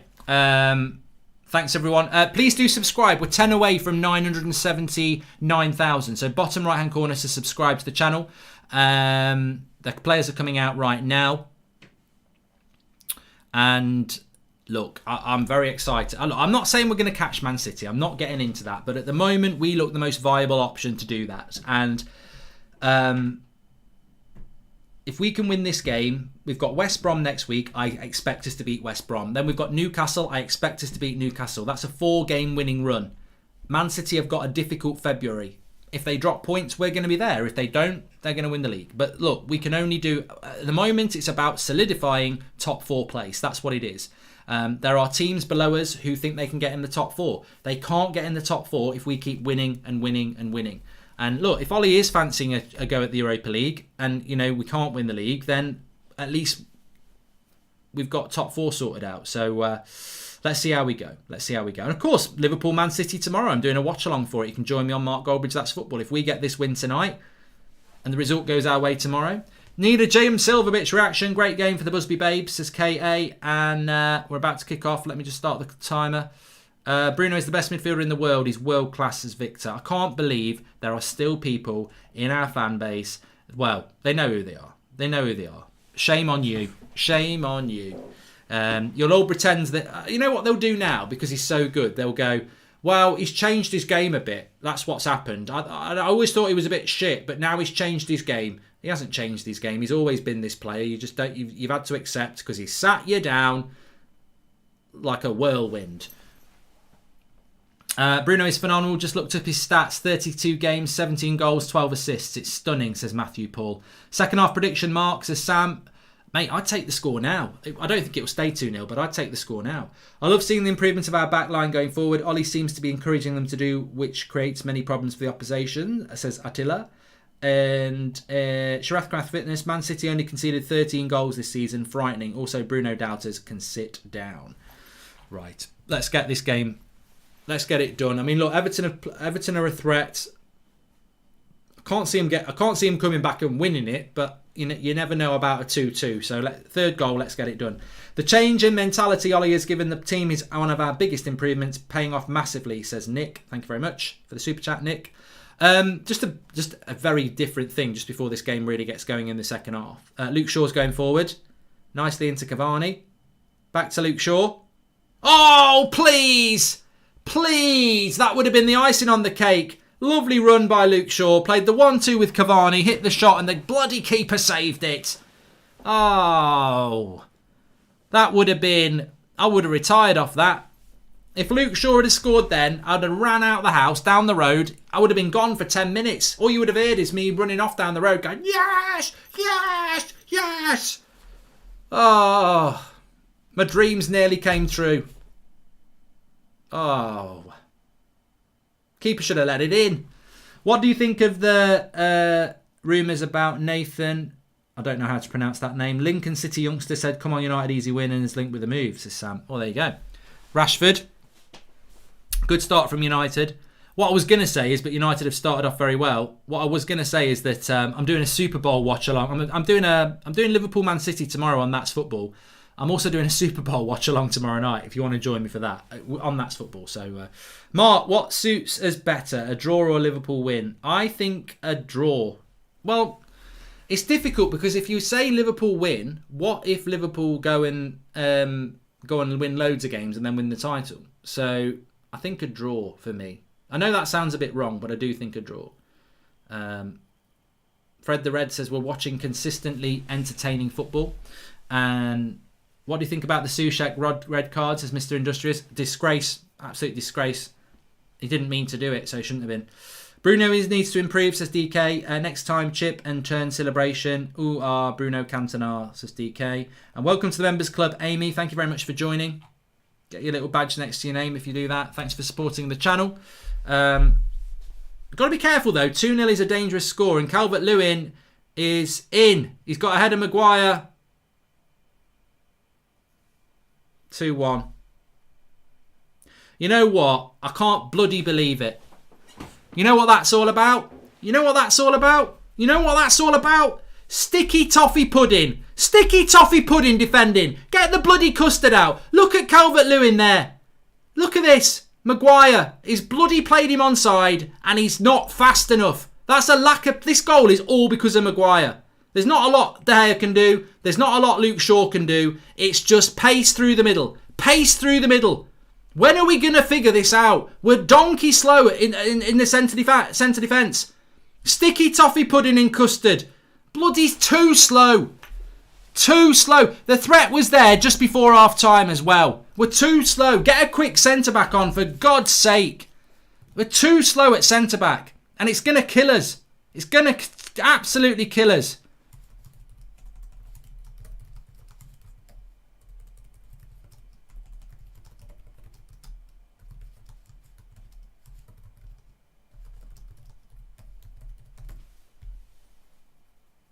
Too slow. It happened just before half-time with Lindelof. And now it's happened with Maguire. They're not quick enough. Maguire should get that ball. Whatever about Luke Shaw's positioning, whatever about whether De Gea can punch it away further, you know, you're probably right on that. But the point is, they're just running off Maguire and Lindelof. He needs to get a quick centre-back on. Bloody ridiculous. Just runs off the back of Maguire and he's not quick enough. It's not Maguire's fault. He's just not quick enough. You've got to have a quick centre-back. We're too slow at centre-back. Some people saying the weight of the pass was brilliant for Calvert-Lewin. It's not the weight of the pass. It's the lack of the pace of Harry Maguire to get there. He just can't get there because he's too slow. How many times has Calvert-Lewin got in one-on-one in this game just because of a ball out round the back? Basics. People have said to me, oh, Goldbridge, you're so obsessed with having a quick centre-back. Because I know what ball kills us. That ball in behind kills us. If they get it right, it kills us because you're slow. We're so slow. It's like he's running through Weetabix. Like I say, sticky toffee pudding. Get the bloody custard out. It's like he's running through toffee. That's what I was trying to say.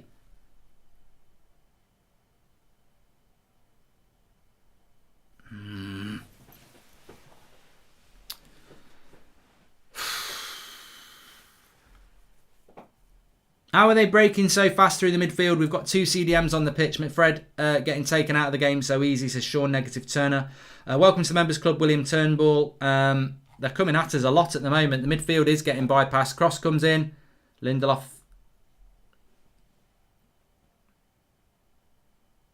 Oh, fuck off! Fuck off! Fuck off! You're having a bloody laugh! What a joke! It's 2-2! Bloody hell! What a joke! Oh, I bloody don't believe it! Who's marking him? Who is marking him here? This is a bloody joke. 6 minutes into the second half and it's 2-2. Unbelievable. Unbelievable. Custard cream defending. Get your bloody clown boots on. Who's marking James Rodriguez here? You tell me. Who is marking James Rodriguez here? Nobody's marking anybody. Lord, De Gea ain't saving that. Where's the bloody midfield? Oh, fucking believe it. I just don't believe how have we allowed this to happen? How have we allowed this to happen? I can't, just 7 minutes of the second half and it's 2-2.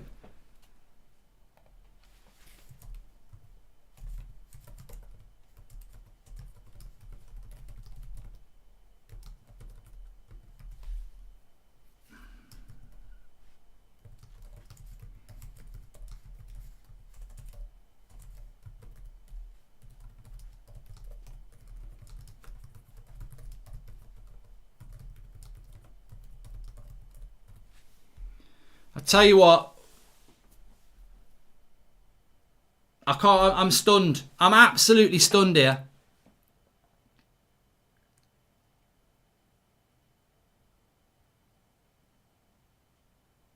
We're in trouble. We're in trouble. We are in trouble.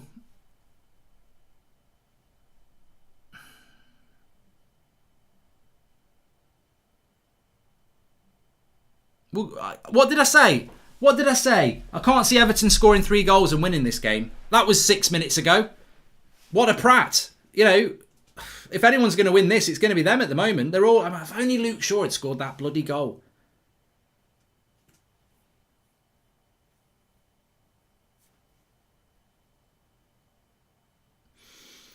What have I said so many times? What have we said so many times? So many times. What have we said? Those centre-backs will be the worst thing that's about this club. You can't win titles with centre-backs like that. I mean, if you're 2-0 up against Everton at half-time and you're 2-2 after 6 minutes, imagine what a team like Man City could do to us running at that back four. The first goal is just about a lack of pace. Maguire just ain't quick enough. Got himself into a terrible position. I don't even know where Lindelof was. And if anyone knows where Lindelof was, it was Luke Shaw who was marking the other man. Go on then, Greenwood. Go on. Wan-Bissaka. Oh, what's he doing? Oh, it's infecting everybody now.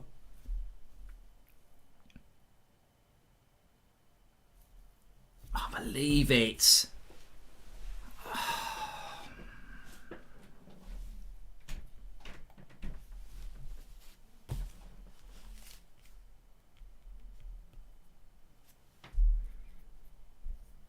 Well, what do you do here? It's all right looking. He's got to do something. You know, here we go.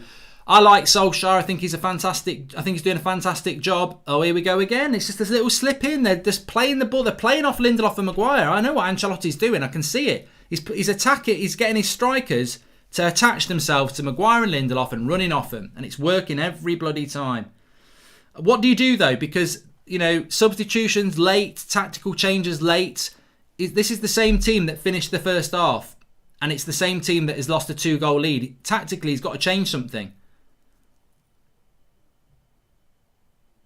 Oh, the passing's off. Go on, Rashford. Go on, Rashford. Run it. Go wide. That's it. Fred's shot on edge of the box is a good chance, by the way. He cannot shoot. All professionals, especially midfielders, should be able to shoot, says Nick Richardson. Here's Greenwood. That's why we want Ancelotti, says Zane. I told you McFred don't have a clue what they're doing. They're all over the place. Donny's better than both these clowns, says Sean Negative Turner. The midfield has been run over in this half. This is now a test of mentality, says Revan. Do we play in a shell or do we get angry and get after them? Well, there's plenty of time left. We need to get a bloody foothold in the game. Oh, dear me. You know what it is? The frustrating thing is that both goals are really preventable. It's just poor defending.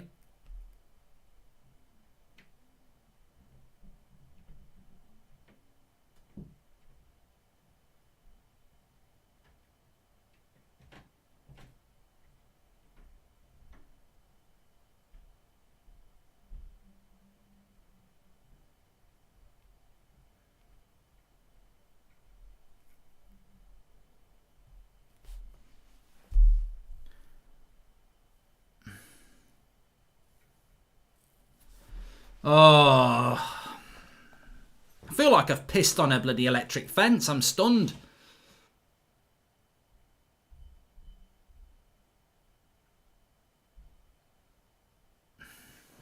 Both their goals from their left. Mason Greenwood caught not tracking back twice. Ancelotti seen it in the first half and made sure to target that area. I don't disagree with you. I don't disagree with you, Mr. Glenn Johnson. But to me, in my opinion, the first goal is a lack of pace. You know, that's not a great ball for Calvert-Lewin. It's just Maguire is got in a bad position and he's not quick enough. And the second goal is bad marking. Like, you know, how is James Rodriguez not marked on the edge of the box? And for me, that's your midfielders. That's Fred and McTominay. I don't know who they're picking up, but James Rodriguez is an attacking midfielder. Someone's got to mark him. Lovely cross by Luke Shaw. I'm craving sticky toffee pudding now, says Scott. I've got one in the fridge. I might have one, actually. So no, I'm not disagreeing with you, Mr. Glenn Johnson, but I think both goals come down to the fact that we need a quick centre-back. Leo says he won't change this for ages. Cross comes in, not a good one. Do you think Pogba going off gave Everton confidence? Well, it will do. You know, a good player coming off gives Everton a boost. But McFred have played... We've benched Pogba to play McFred, so there's no excuse for us. We're 2-0 up. There's no excuse to be 2-2 after 6 minutes of the second half. That's not because Paul Pogba's injured. Not at all. We've bottled it. That's what's happened. We've bottled this. Poor in the midfield, poor in the centre-back positions. We need a CDM and we need a quick centre-back. And the fact that we haven't got them has cost us both goals for me today. So, there you go. Sadly, Ollie's stubbornness to keep playing what we know doesn't work will be his downfall, says Andy and Bruno. Well, you know, he can't play Bailly today because Bailly's injured, isn't he? And he wouldn't play... he would, you know... I would play Twansebi, but... We've got to get a foothold back in this game. We were playing well before. Wait.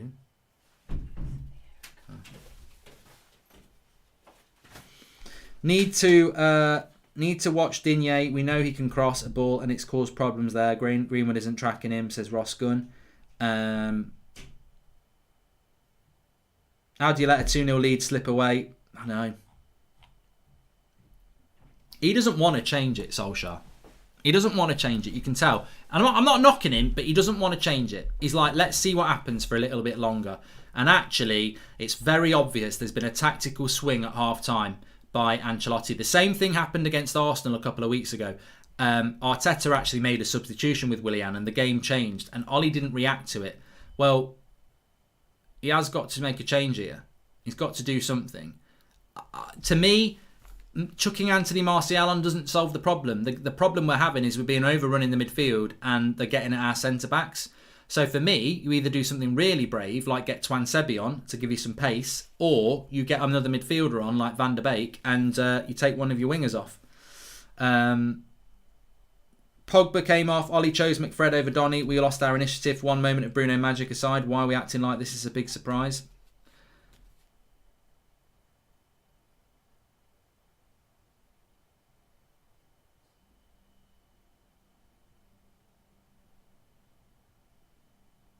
It's getting a bit physical out there. I just can't believe we, you know, the first goal, conceding one dodgy goal, you can sort of go, right, let's switch on.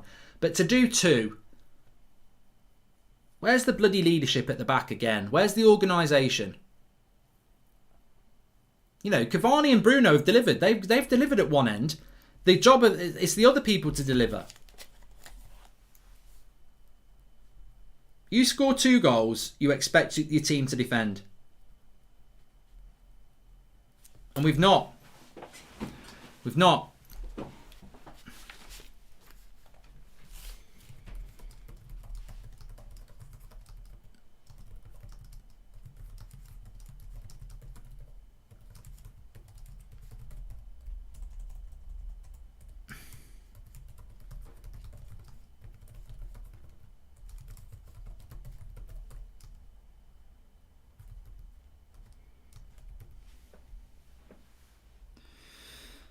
Oh, dear me. This is when I said we will see how much Ollie has progressed because Carlo has good in the game tactics. Ollie has to react now to gain momentum, says Sean Negative Turner. With Man United's goalkeeping problem, do you think they should bring in an English youth international on loan from Stoke? Says, I don't know what you're talking about. We've got no problems with our goalkeeper. Do you think the United defence find it difficult to play the offside trap? Yeah. I think that's a very good observation, Nathan. We do not know how to play the offside trap. Cross comes in. No one's going for that second ball. Come on.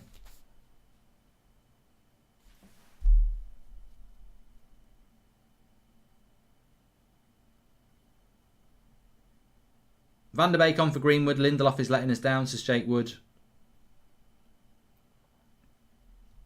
What I can't believe is that none of the coaches, and maybe they do realise it, but why keep doing it? Why don't we realise that a quick centre-back would have stopped that first goal? Like... how many goals have we conceded because of that? I don't care. I just hope we can find a scrappy goal and win this because that defence is a bloody... It's like Southampton all over again, isn't it?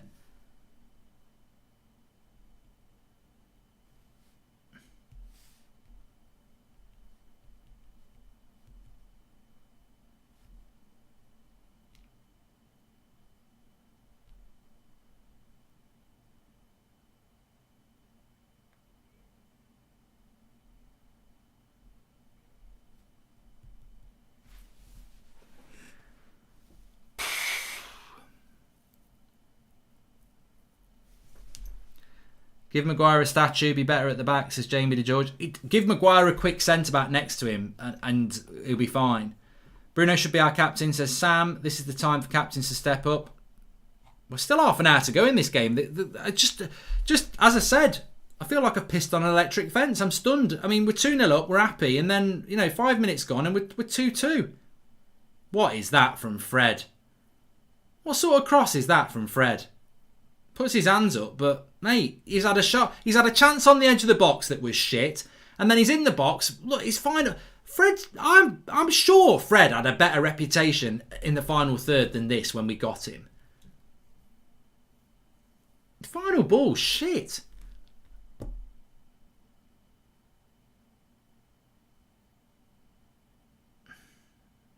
I'm just worried that if Everton scored the third goal.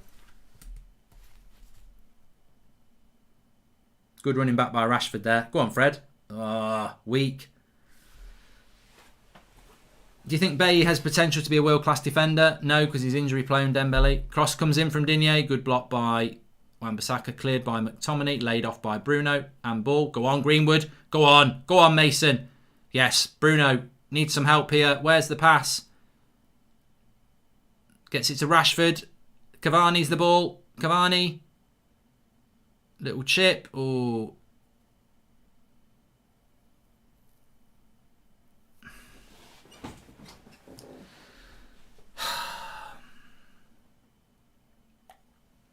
It was a good break fight from United, this, but it just didn't fall for anyone to get a shot off.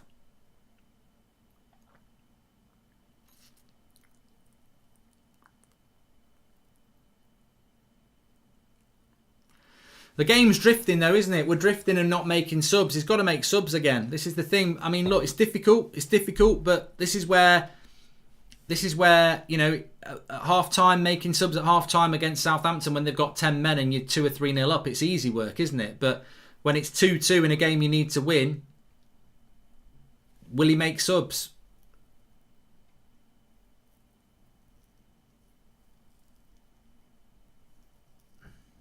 I mean, to be fair, Everton haven't made any subs, have they? Even if we buy players, the question is, how can you achieve greatness when Ali won't make subs or switch tactics to change the game, says Alpha Shark. And it feels like Ollie's thinking these are pro players. They should see the tactical change. I'm gone. Sit here and watch for a while, says Chris. Please subscribe, by the way, bottom right-hand corner. Johnny says Moanbridge. Oh, piss off, Johnny. Piss off. Of course you're going to bloody moan when you've given up a 2-0 lead in 5 minutes. I think anybody's got a right to moan about the bloody shite defending.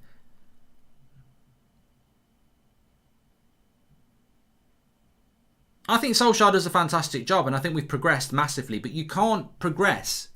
You can't fill a bath up with water. You can only fill it so far when you've got a hole in it, because you turn the taps on really hard and you keep the pressure up so that when the water's going out, you can keep it at a certain level, but you can never fill the bath when it's got a hole in it. And, filling the bath is like winning a title. We've got a hole in our bath and it leaks, and we'll never be able to fill the bath while it's got those holes in it. And those holes are the things we all know what the holes are. We've got no pace at centre-back and we get exploited, and we haven't got a CDM to run the midfield either. And both those goals come from that problem. Somebody's not picked up James Rodriguez, who's the cam, so that's the job of the CDM. And the pace of Calvert-Lewin to get away comes for the first goal. I did miss Rashford's one-on-one. Absolutely awful. I'm sorry, I don't know how I missed that. I don't know what I was doing. 20 minutes to go. I want to see a substitution. Well, I am going to see a substitution. It's Sigurdsson for James Rodriguez, who's done his job. Please subscribe, by the way, bottom right-hand corner. We're about 500 away from 980,000. So bottom right-hand corner to subscribe. We're live every night at 8 o'clock, every morning around 10 a.m. Got the fan forum after the game, match reaction, and player ratings will be coming very soon as well for you to vote. Mark every player out of 10, 6 being the average. And I tell you what, I think the scores we thought we were going to give at half-time are going to be very different to what we're giving at the moment. People who had good first halves, I think second half, have gone to sleep. And I can think of 2 or 3. There's certainly one in our midfield who I thought first half played really well. Second half, I've hardly noticed them. Whole world laughing at De Gea howler, but you deflect it, says Robert McCormack. What De Gea howler are you talking about? How do those players look at their captain with any respect in the changing room afterwards, says Alan B. Well, I can't see a United player room warming up yet. You know what he'll do? He'll bring Martial on. He won't even change the midfield. It's a foul. It's a foul.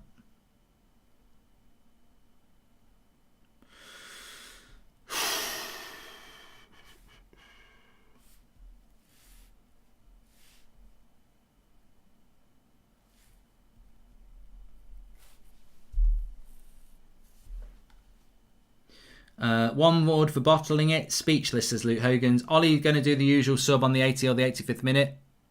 Yes! McTominay flicks it in with his head. Scooby-Doo! Scooby-Doo! Scooby-Doo! Scooby-Doo! It's Luke Shaw with another assist, but the header by McTominay. He's had a quiet second half. He had a brilliant first half. He gets the skim header on it. 3-2, baby. 3-2. Look at this cross from Luke Shaw. McTominay skims it with his head. And it's in. Get in.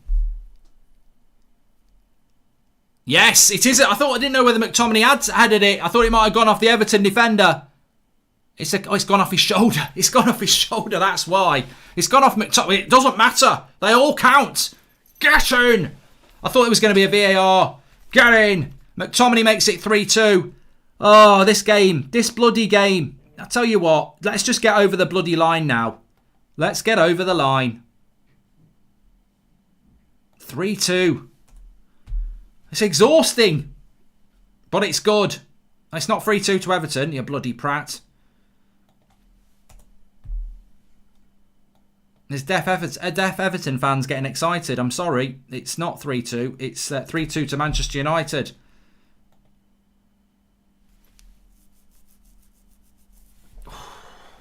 Wow. We've got something to hang on to again. That's what she said. But we have got something to hang on to again. Oh, hopefully the confidence goes up a bit now. I've just got to catch up on some comments, which are probably before it went to 3-3. 3-2, so frustrating. Do you think we will win? And what changes would you make, says Renate? Well, I think we're going to win now, Renate. And I don't know. Lindelof is like the little brother of the big kid that owns the only ball in the park, so he gets to play. Just don't get it, says Joseph French. George Bartholomew, welcome to the members club.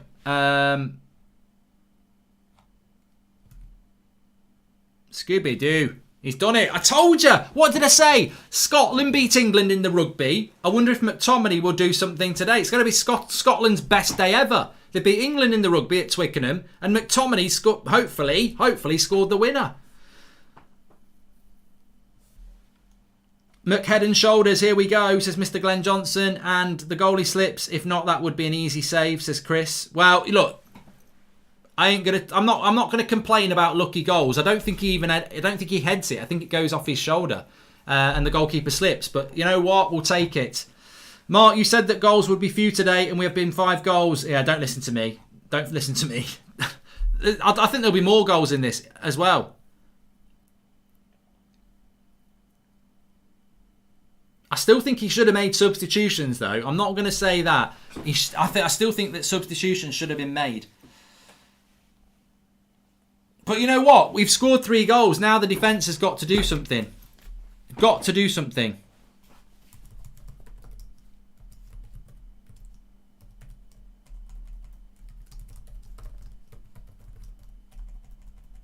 Luke Shaw's just got a booking.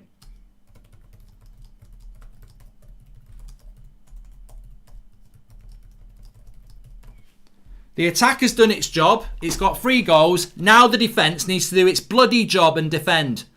No more stupid mistakes at the back. Both fullbacks with assists in consecutive games. Massive improvement with output from wide positions, says Dan Weston. We need quality players to win the league. You can't win a Grand Prix with a Toyota, and a fast centre-back is needed ASAP, says Abdullah. Fred can't play strong physical opposition. Looks like kid trying to play adult, says Mr. Brown. I've never really noticed that before. United giving... Wait a minute. Good header. And it's Cavani who wins the bloody header. United giving me small heart attacks every game, says Xander. And do you like the rugby, Mark? Keep up, my man. I do like rugby, Tom. I didn't like it today. Fair play to the Scots, though. They did win.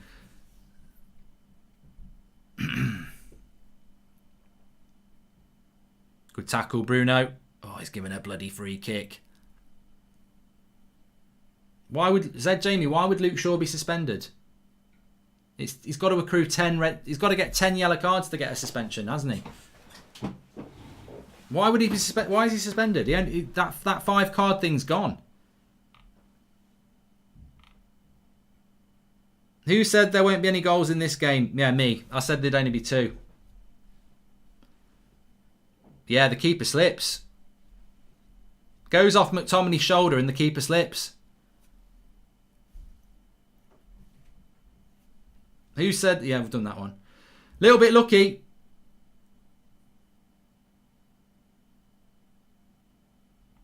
How can Luke Shaw have 10 yellow cards when before Fulham he only had 4? It wipes again. It wiped after Fulham. Handball! Handball! Good save De Gea, but it was handball anyway. Darren Fletcher comes into the coaching staff and our crossing improves. No coincidence for me. He says he was a good crosser of the ball, Ross Mail, yeah. They're both offside anyway. Good save De Gea. He's got 5 yellow cards, I think, Luke Shaw now, but that doesn't matter. He's got 8. He must have been booked every game since Fulham then. I don't think he's got 8. Maguire's got 5 as well.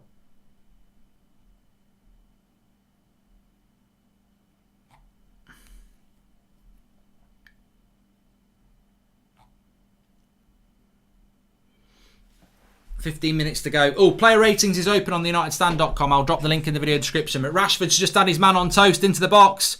Oh, should have crossed it, Marcus. Tried to do it on his own. If he's got 8, yeah, if he's got 8 yellow cards, then he's suspended. If he's got 5, he's not. Cavani to Greenwood. Penalty ref. Bruno. Oh, just over the bar. It's all going off here at the moment.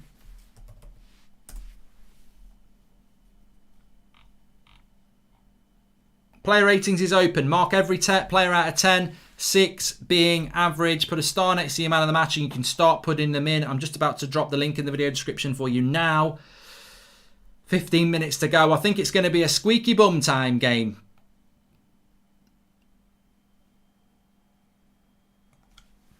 We wouldn't have it any other way.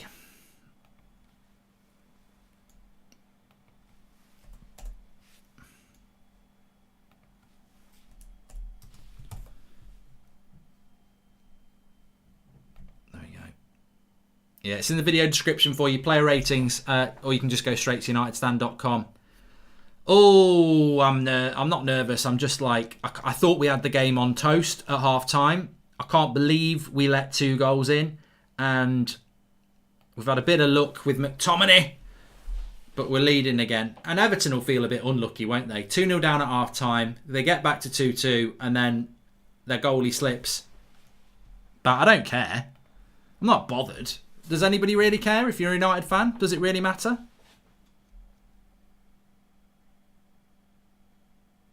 It's got to be careful now. The defence has just got to do its job. And I will be saying in the match reaction, I'll tell you what, if we win this game 3-2, I will say it in the match reaction. That is bullshit defensively. Like, it's that we can't keep doing that. Bruno, lovely ball. This is 4-2. Oh, why didn't he hit it? Hit it now. Oh, Rashford. Why didn't you hit it first time, mate? What is he doing here, Rashford? Lovely, but Bruno should have an assist. Why does he not? It's a lovely run by Rashford as well. Lovely slip ball. Why does he not hit it there? Oh, come on, Rashy.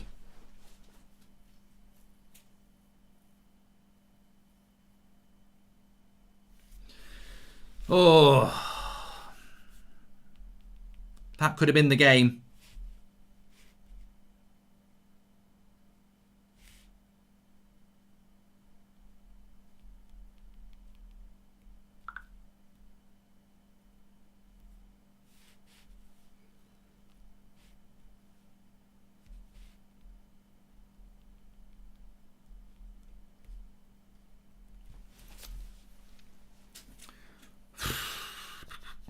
No subs.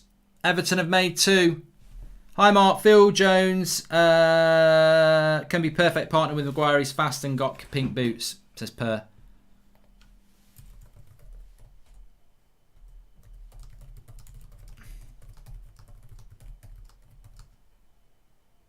Rashford. It's a foul on the edge of the box.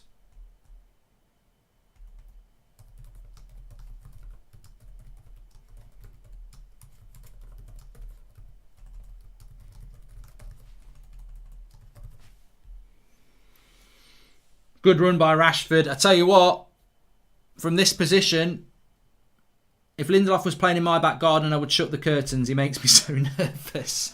Stephen. I love it when people make me laugh. Right, good free kick. Michael Keane's been booked here. 10 minutes to go. Free kick right on the edge of the box. I don't know why Luke Shaw doesn't hit this. I quite like Luke Shaw on this.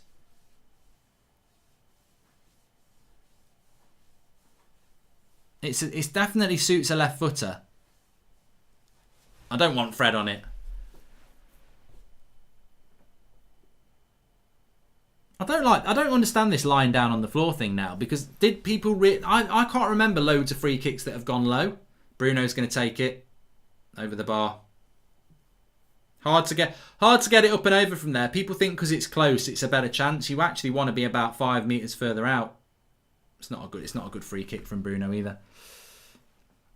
Please subscribe, by the way. Bottom right hand corner, we're on the road to 980,000.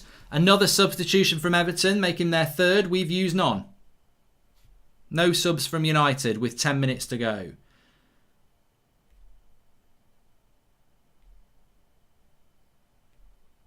We're 400 away from 980,000. So please subscribe. Bottom right hand corner, get involved with the channel.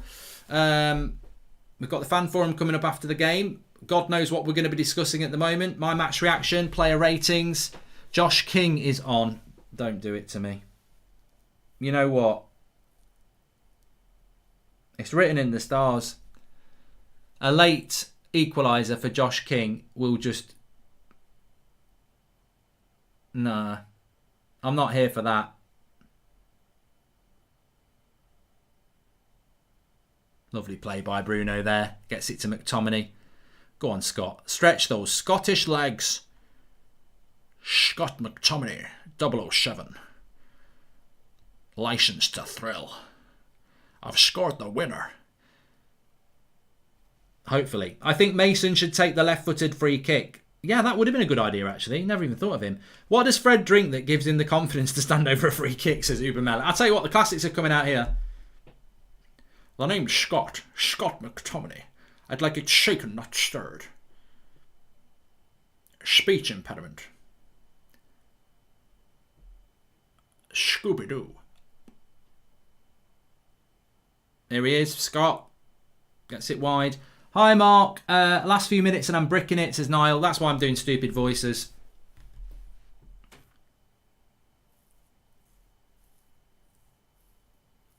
Eight minutes to go. No, I tell you what. You know how I deal with Ollie's no subs? He's a work in progress because he's definitely got to use his subs. How many games this season has it been tight and he plays the same team for 90 minutes? You just can't do it. Like, whether we win the game or not, you can't keep playing the same team for 90 minutes. Like, fresh legs are a thing. You've got to trust your bench. Like, you've got to get a couple of players on in a 90-minute games when you're playing the season we're playing. I can't believe he doesn't use any subs. Like, you've got to use subs. And we can still... Oh, here we go. Go on, mate. Oh, I thought he'd got Mason in one-on-one. Shite. But yeah, you know, it's not about the fact that we're not winning. It's not about the fact that we can't still win. But I think you've got to use your squad. What if we get tired? They've got 3 fresh players on. What if they get tired? Mark, why do you do a Scottish accent for McSauce? The lad's from near Blackpool, says Joshua. I know, that's why I do it. It's funny. I think Cavani has definitely silenced a lot of people who were saying he was pissed. He was past it when he got signed, says Luke Warren. Knock, knock. Who's there? Dishes who? Dishes Sean Connery, says Rick James. Ba-dum-dum-ch. Ba-dum-dum-ch. Oh, I'm getting nervous now. We need these 3 points. You know what's going to happen? This has got Villa, Fulham written all over it. There's going to be a last minute hit the post or block or something for Everton. You know it's going to happen. We know it's going to happen. This game ain't over. There's something going to happen here.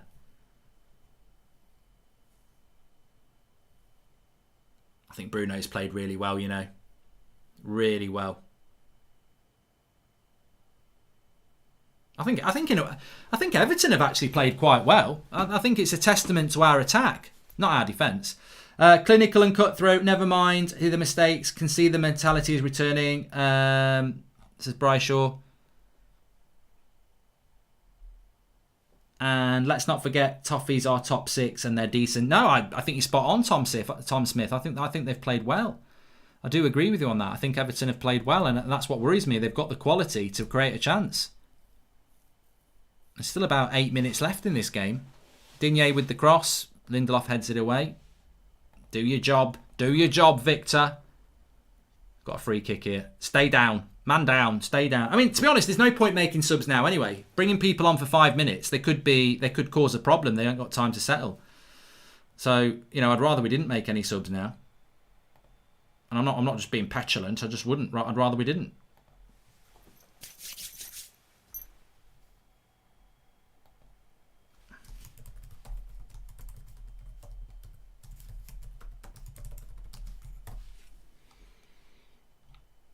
Oh, it's written in the stars, a million miles away. A message to the man. Whoa, seasons come and go, but I will never change, 'cause I'm on my way. Oh, no. I thought he'd scored.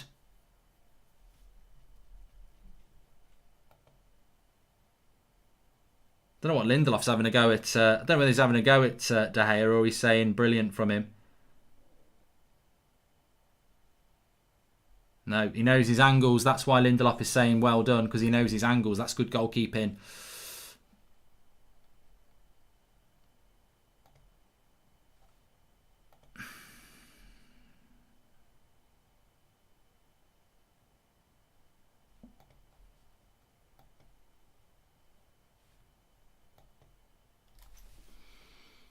Four minutes of normal time. Oh, Fred gets away with it. Lovely ball by Bruno. I think Bruno's been fantastic this game. I know I keep saying it, but I do. I think he's been really, really good.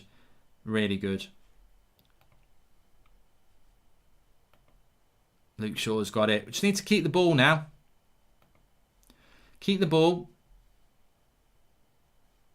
Do your job.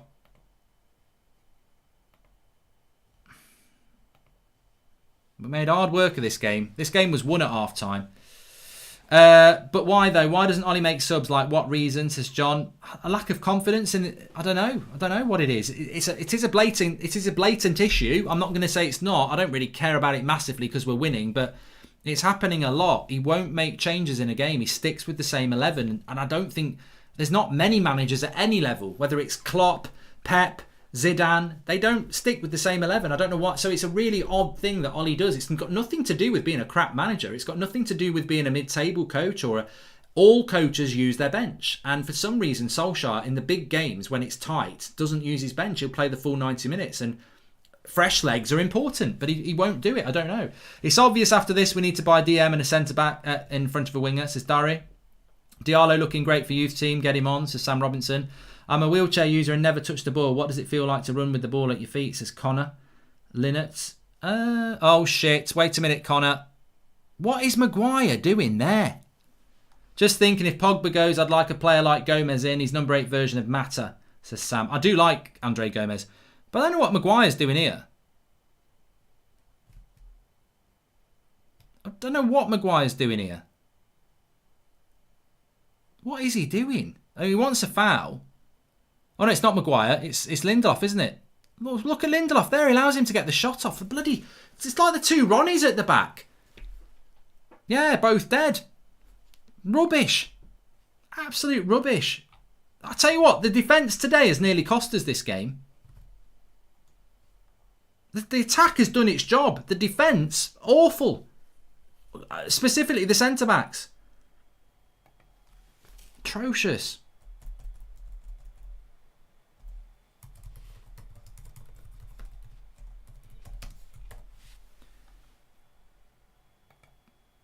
Remember, you can do your player ratings through the link in the video description. We'll go through that on the match reaction.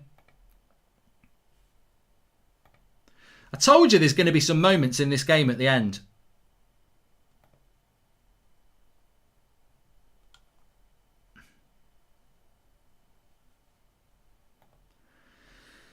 Oh, God. They put you through it, don't they? How many games have we won by 1 goal this season as well? I've lost count. Southampton, West Ham. No, West Ham we won by 2, didn't we? Fulham, Villa, Wolves. We've won loads of games by 1 goal, haven't we? Absolutely loads. Ollie was always known as the super sub. This is his revenge, says Geraint. And they're on the attack again. Good tackle by Wan-Bissaka, and it goes for a throw-in. Cavani's the best tackler on the team. With his work rate, he always wins the ball back in their half. Absolute class. Dumb and Dumber at the back, says why though? Maybe he doesn't trust his bench.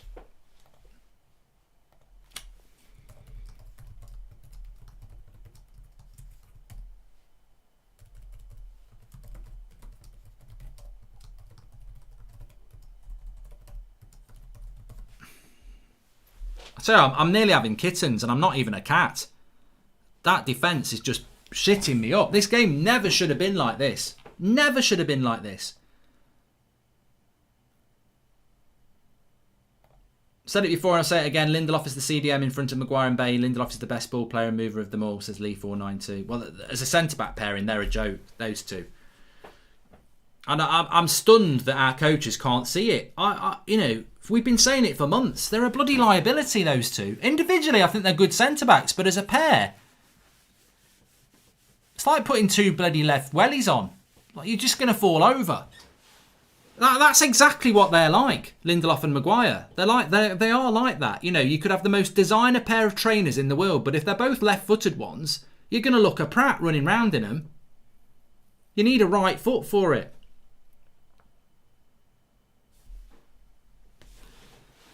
Funnily, I think Ollie just gets caught in the match moments and he forgets, says John. Maybe. I mean, I look, if we get the win, I'm happy. Let's grind it out, exactly. You don't win friends with salad. Please subscribe, bottom right hand corner. We're closing in on 980,000 as well. Be nice to get that on the nights that we win. 4 minutes of added time. We've still got about 3 minutes left here.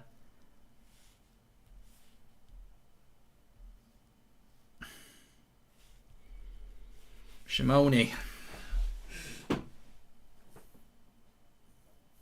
Is Rashford. Oh, Cavani was in then. Too slow. But we've got a throw in.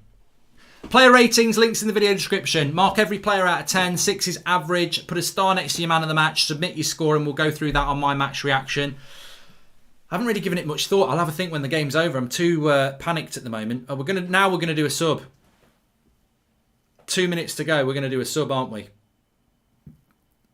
You must be so pissed off to be the United player coming on.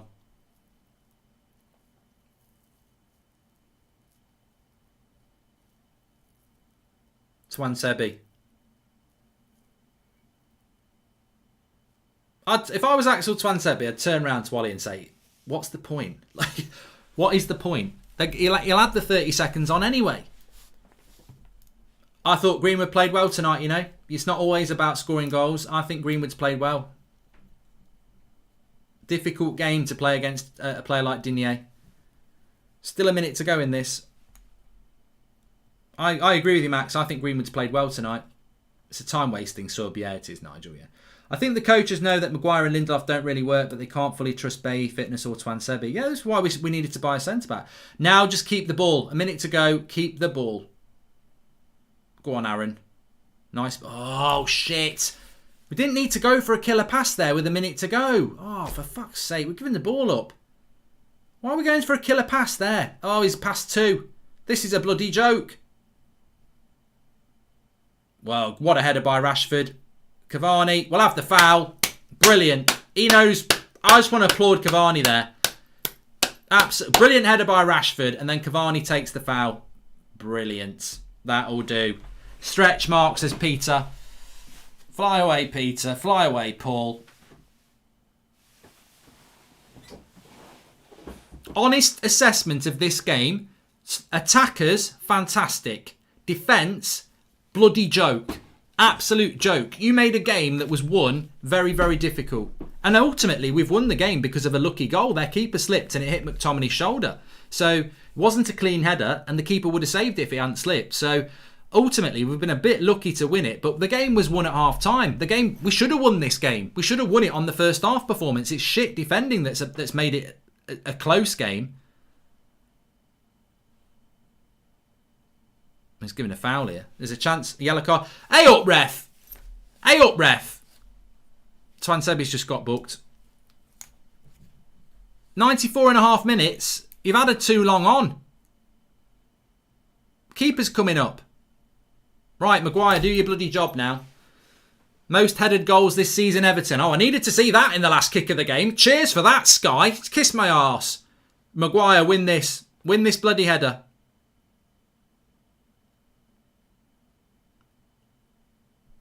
So it's scored. They've scored. They've fucking scored.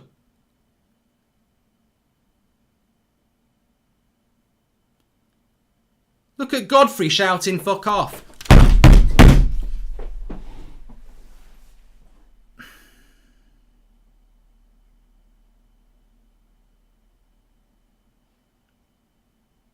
They're miles onside. What's Maguire putting his hand on for? He's played him onside. Maguire played him onside and puts his hand up. What are you putting your hand up for, Harry? I'm trusting you. Handball on Calvert-Lewin. Handball on Calvert-Lewin. Handball on Calvert-Lewin. Anything? VAR. Handball on Calvert-Lewin. Anything?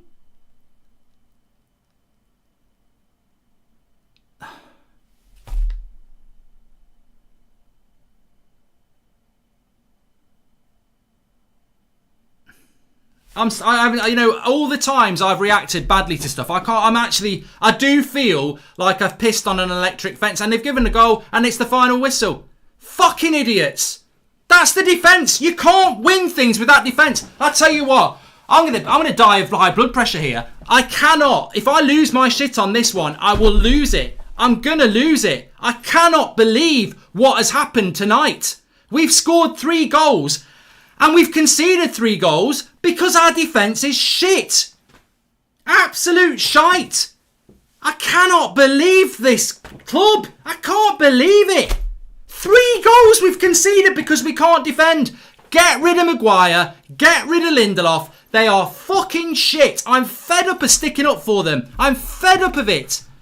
They are shite. Absolute shite.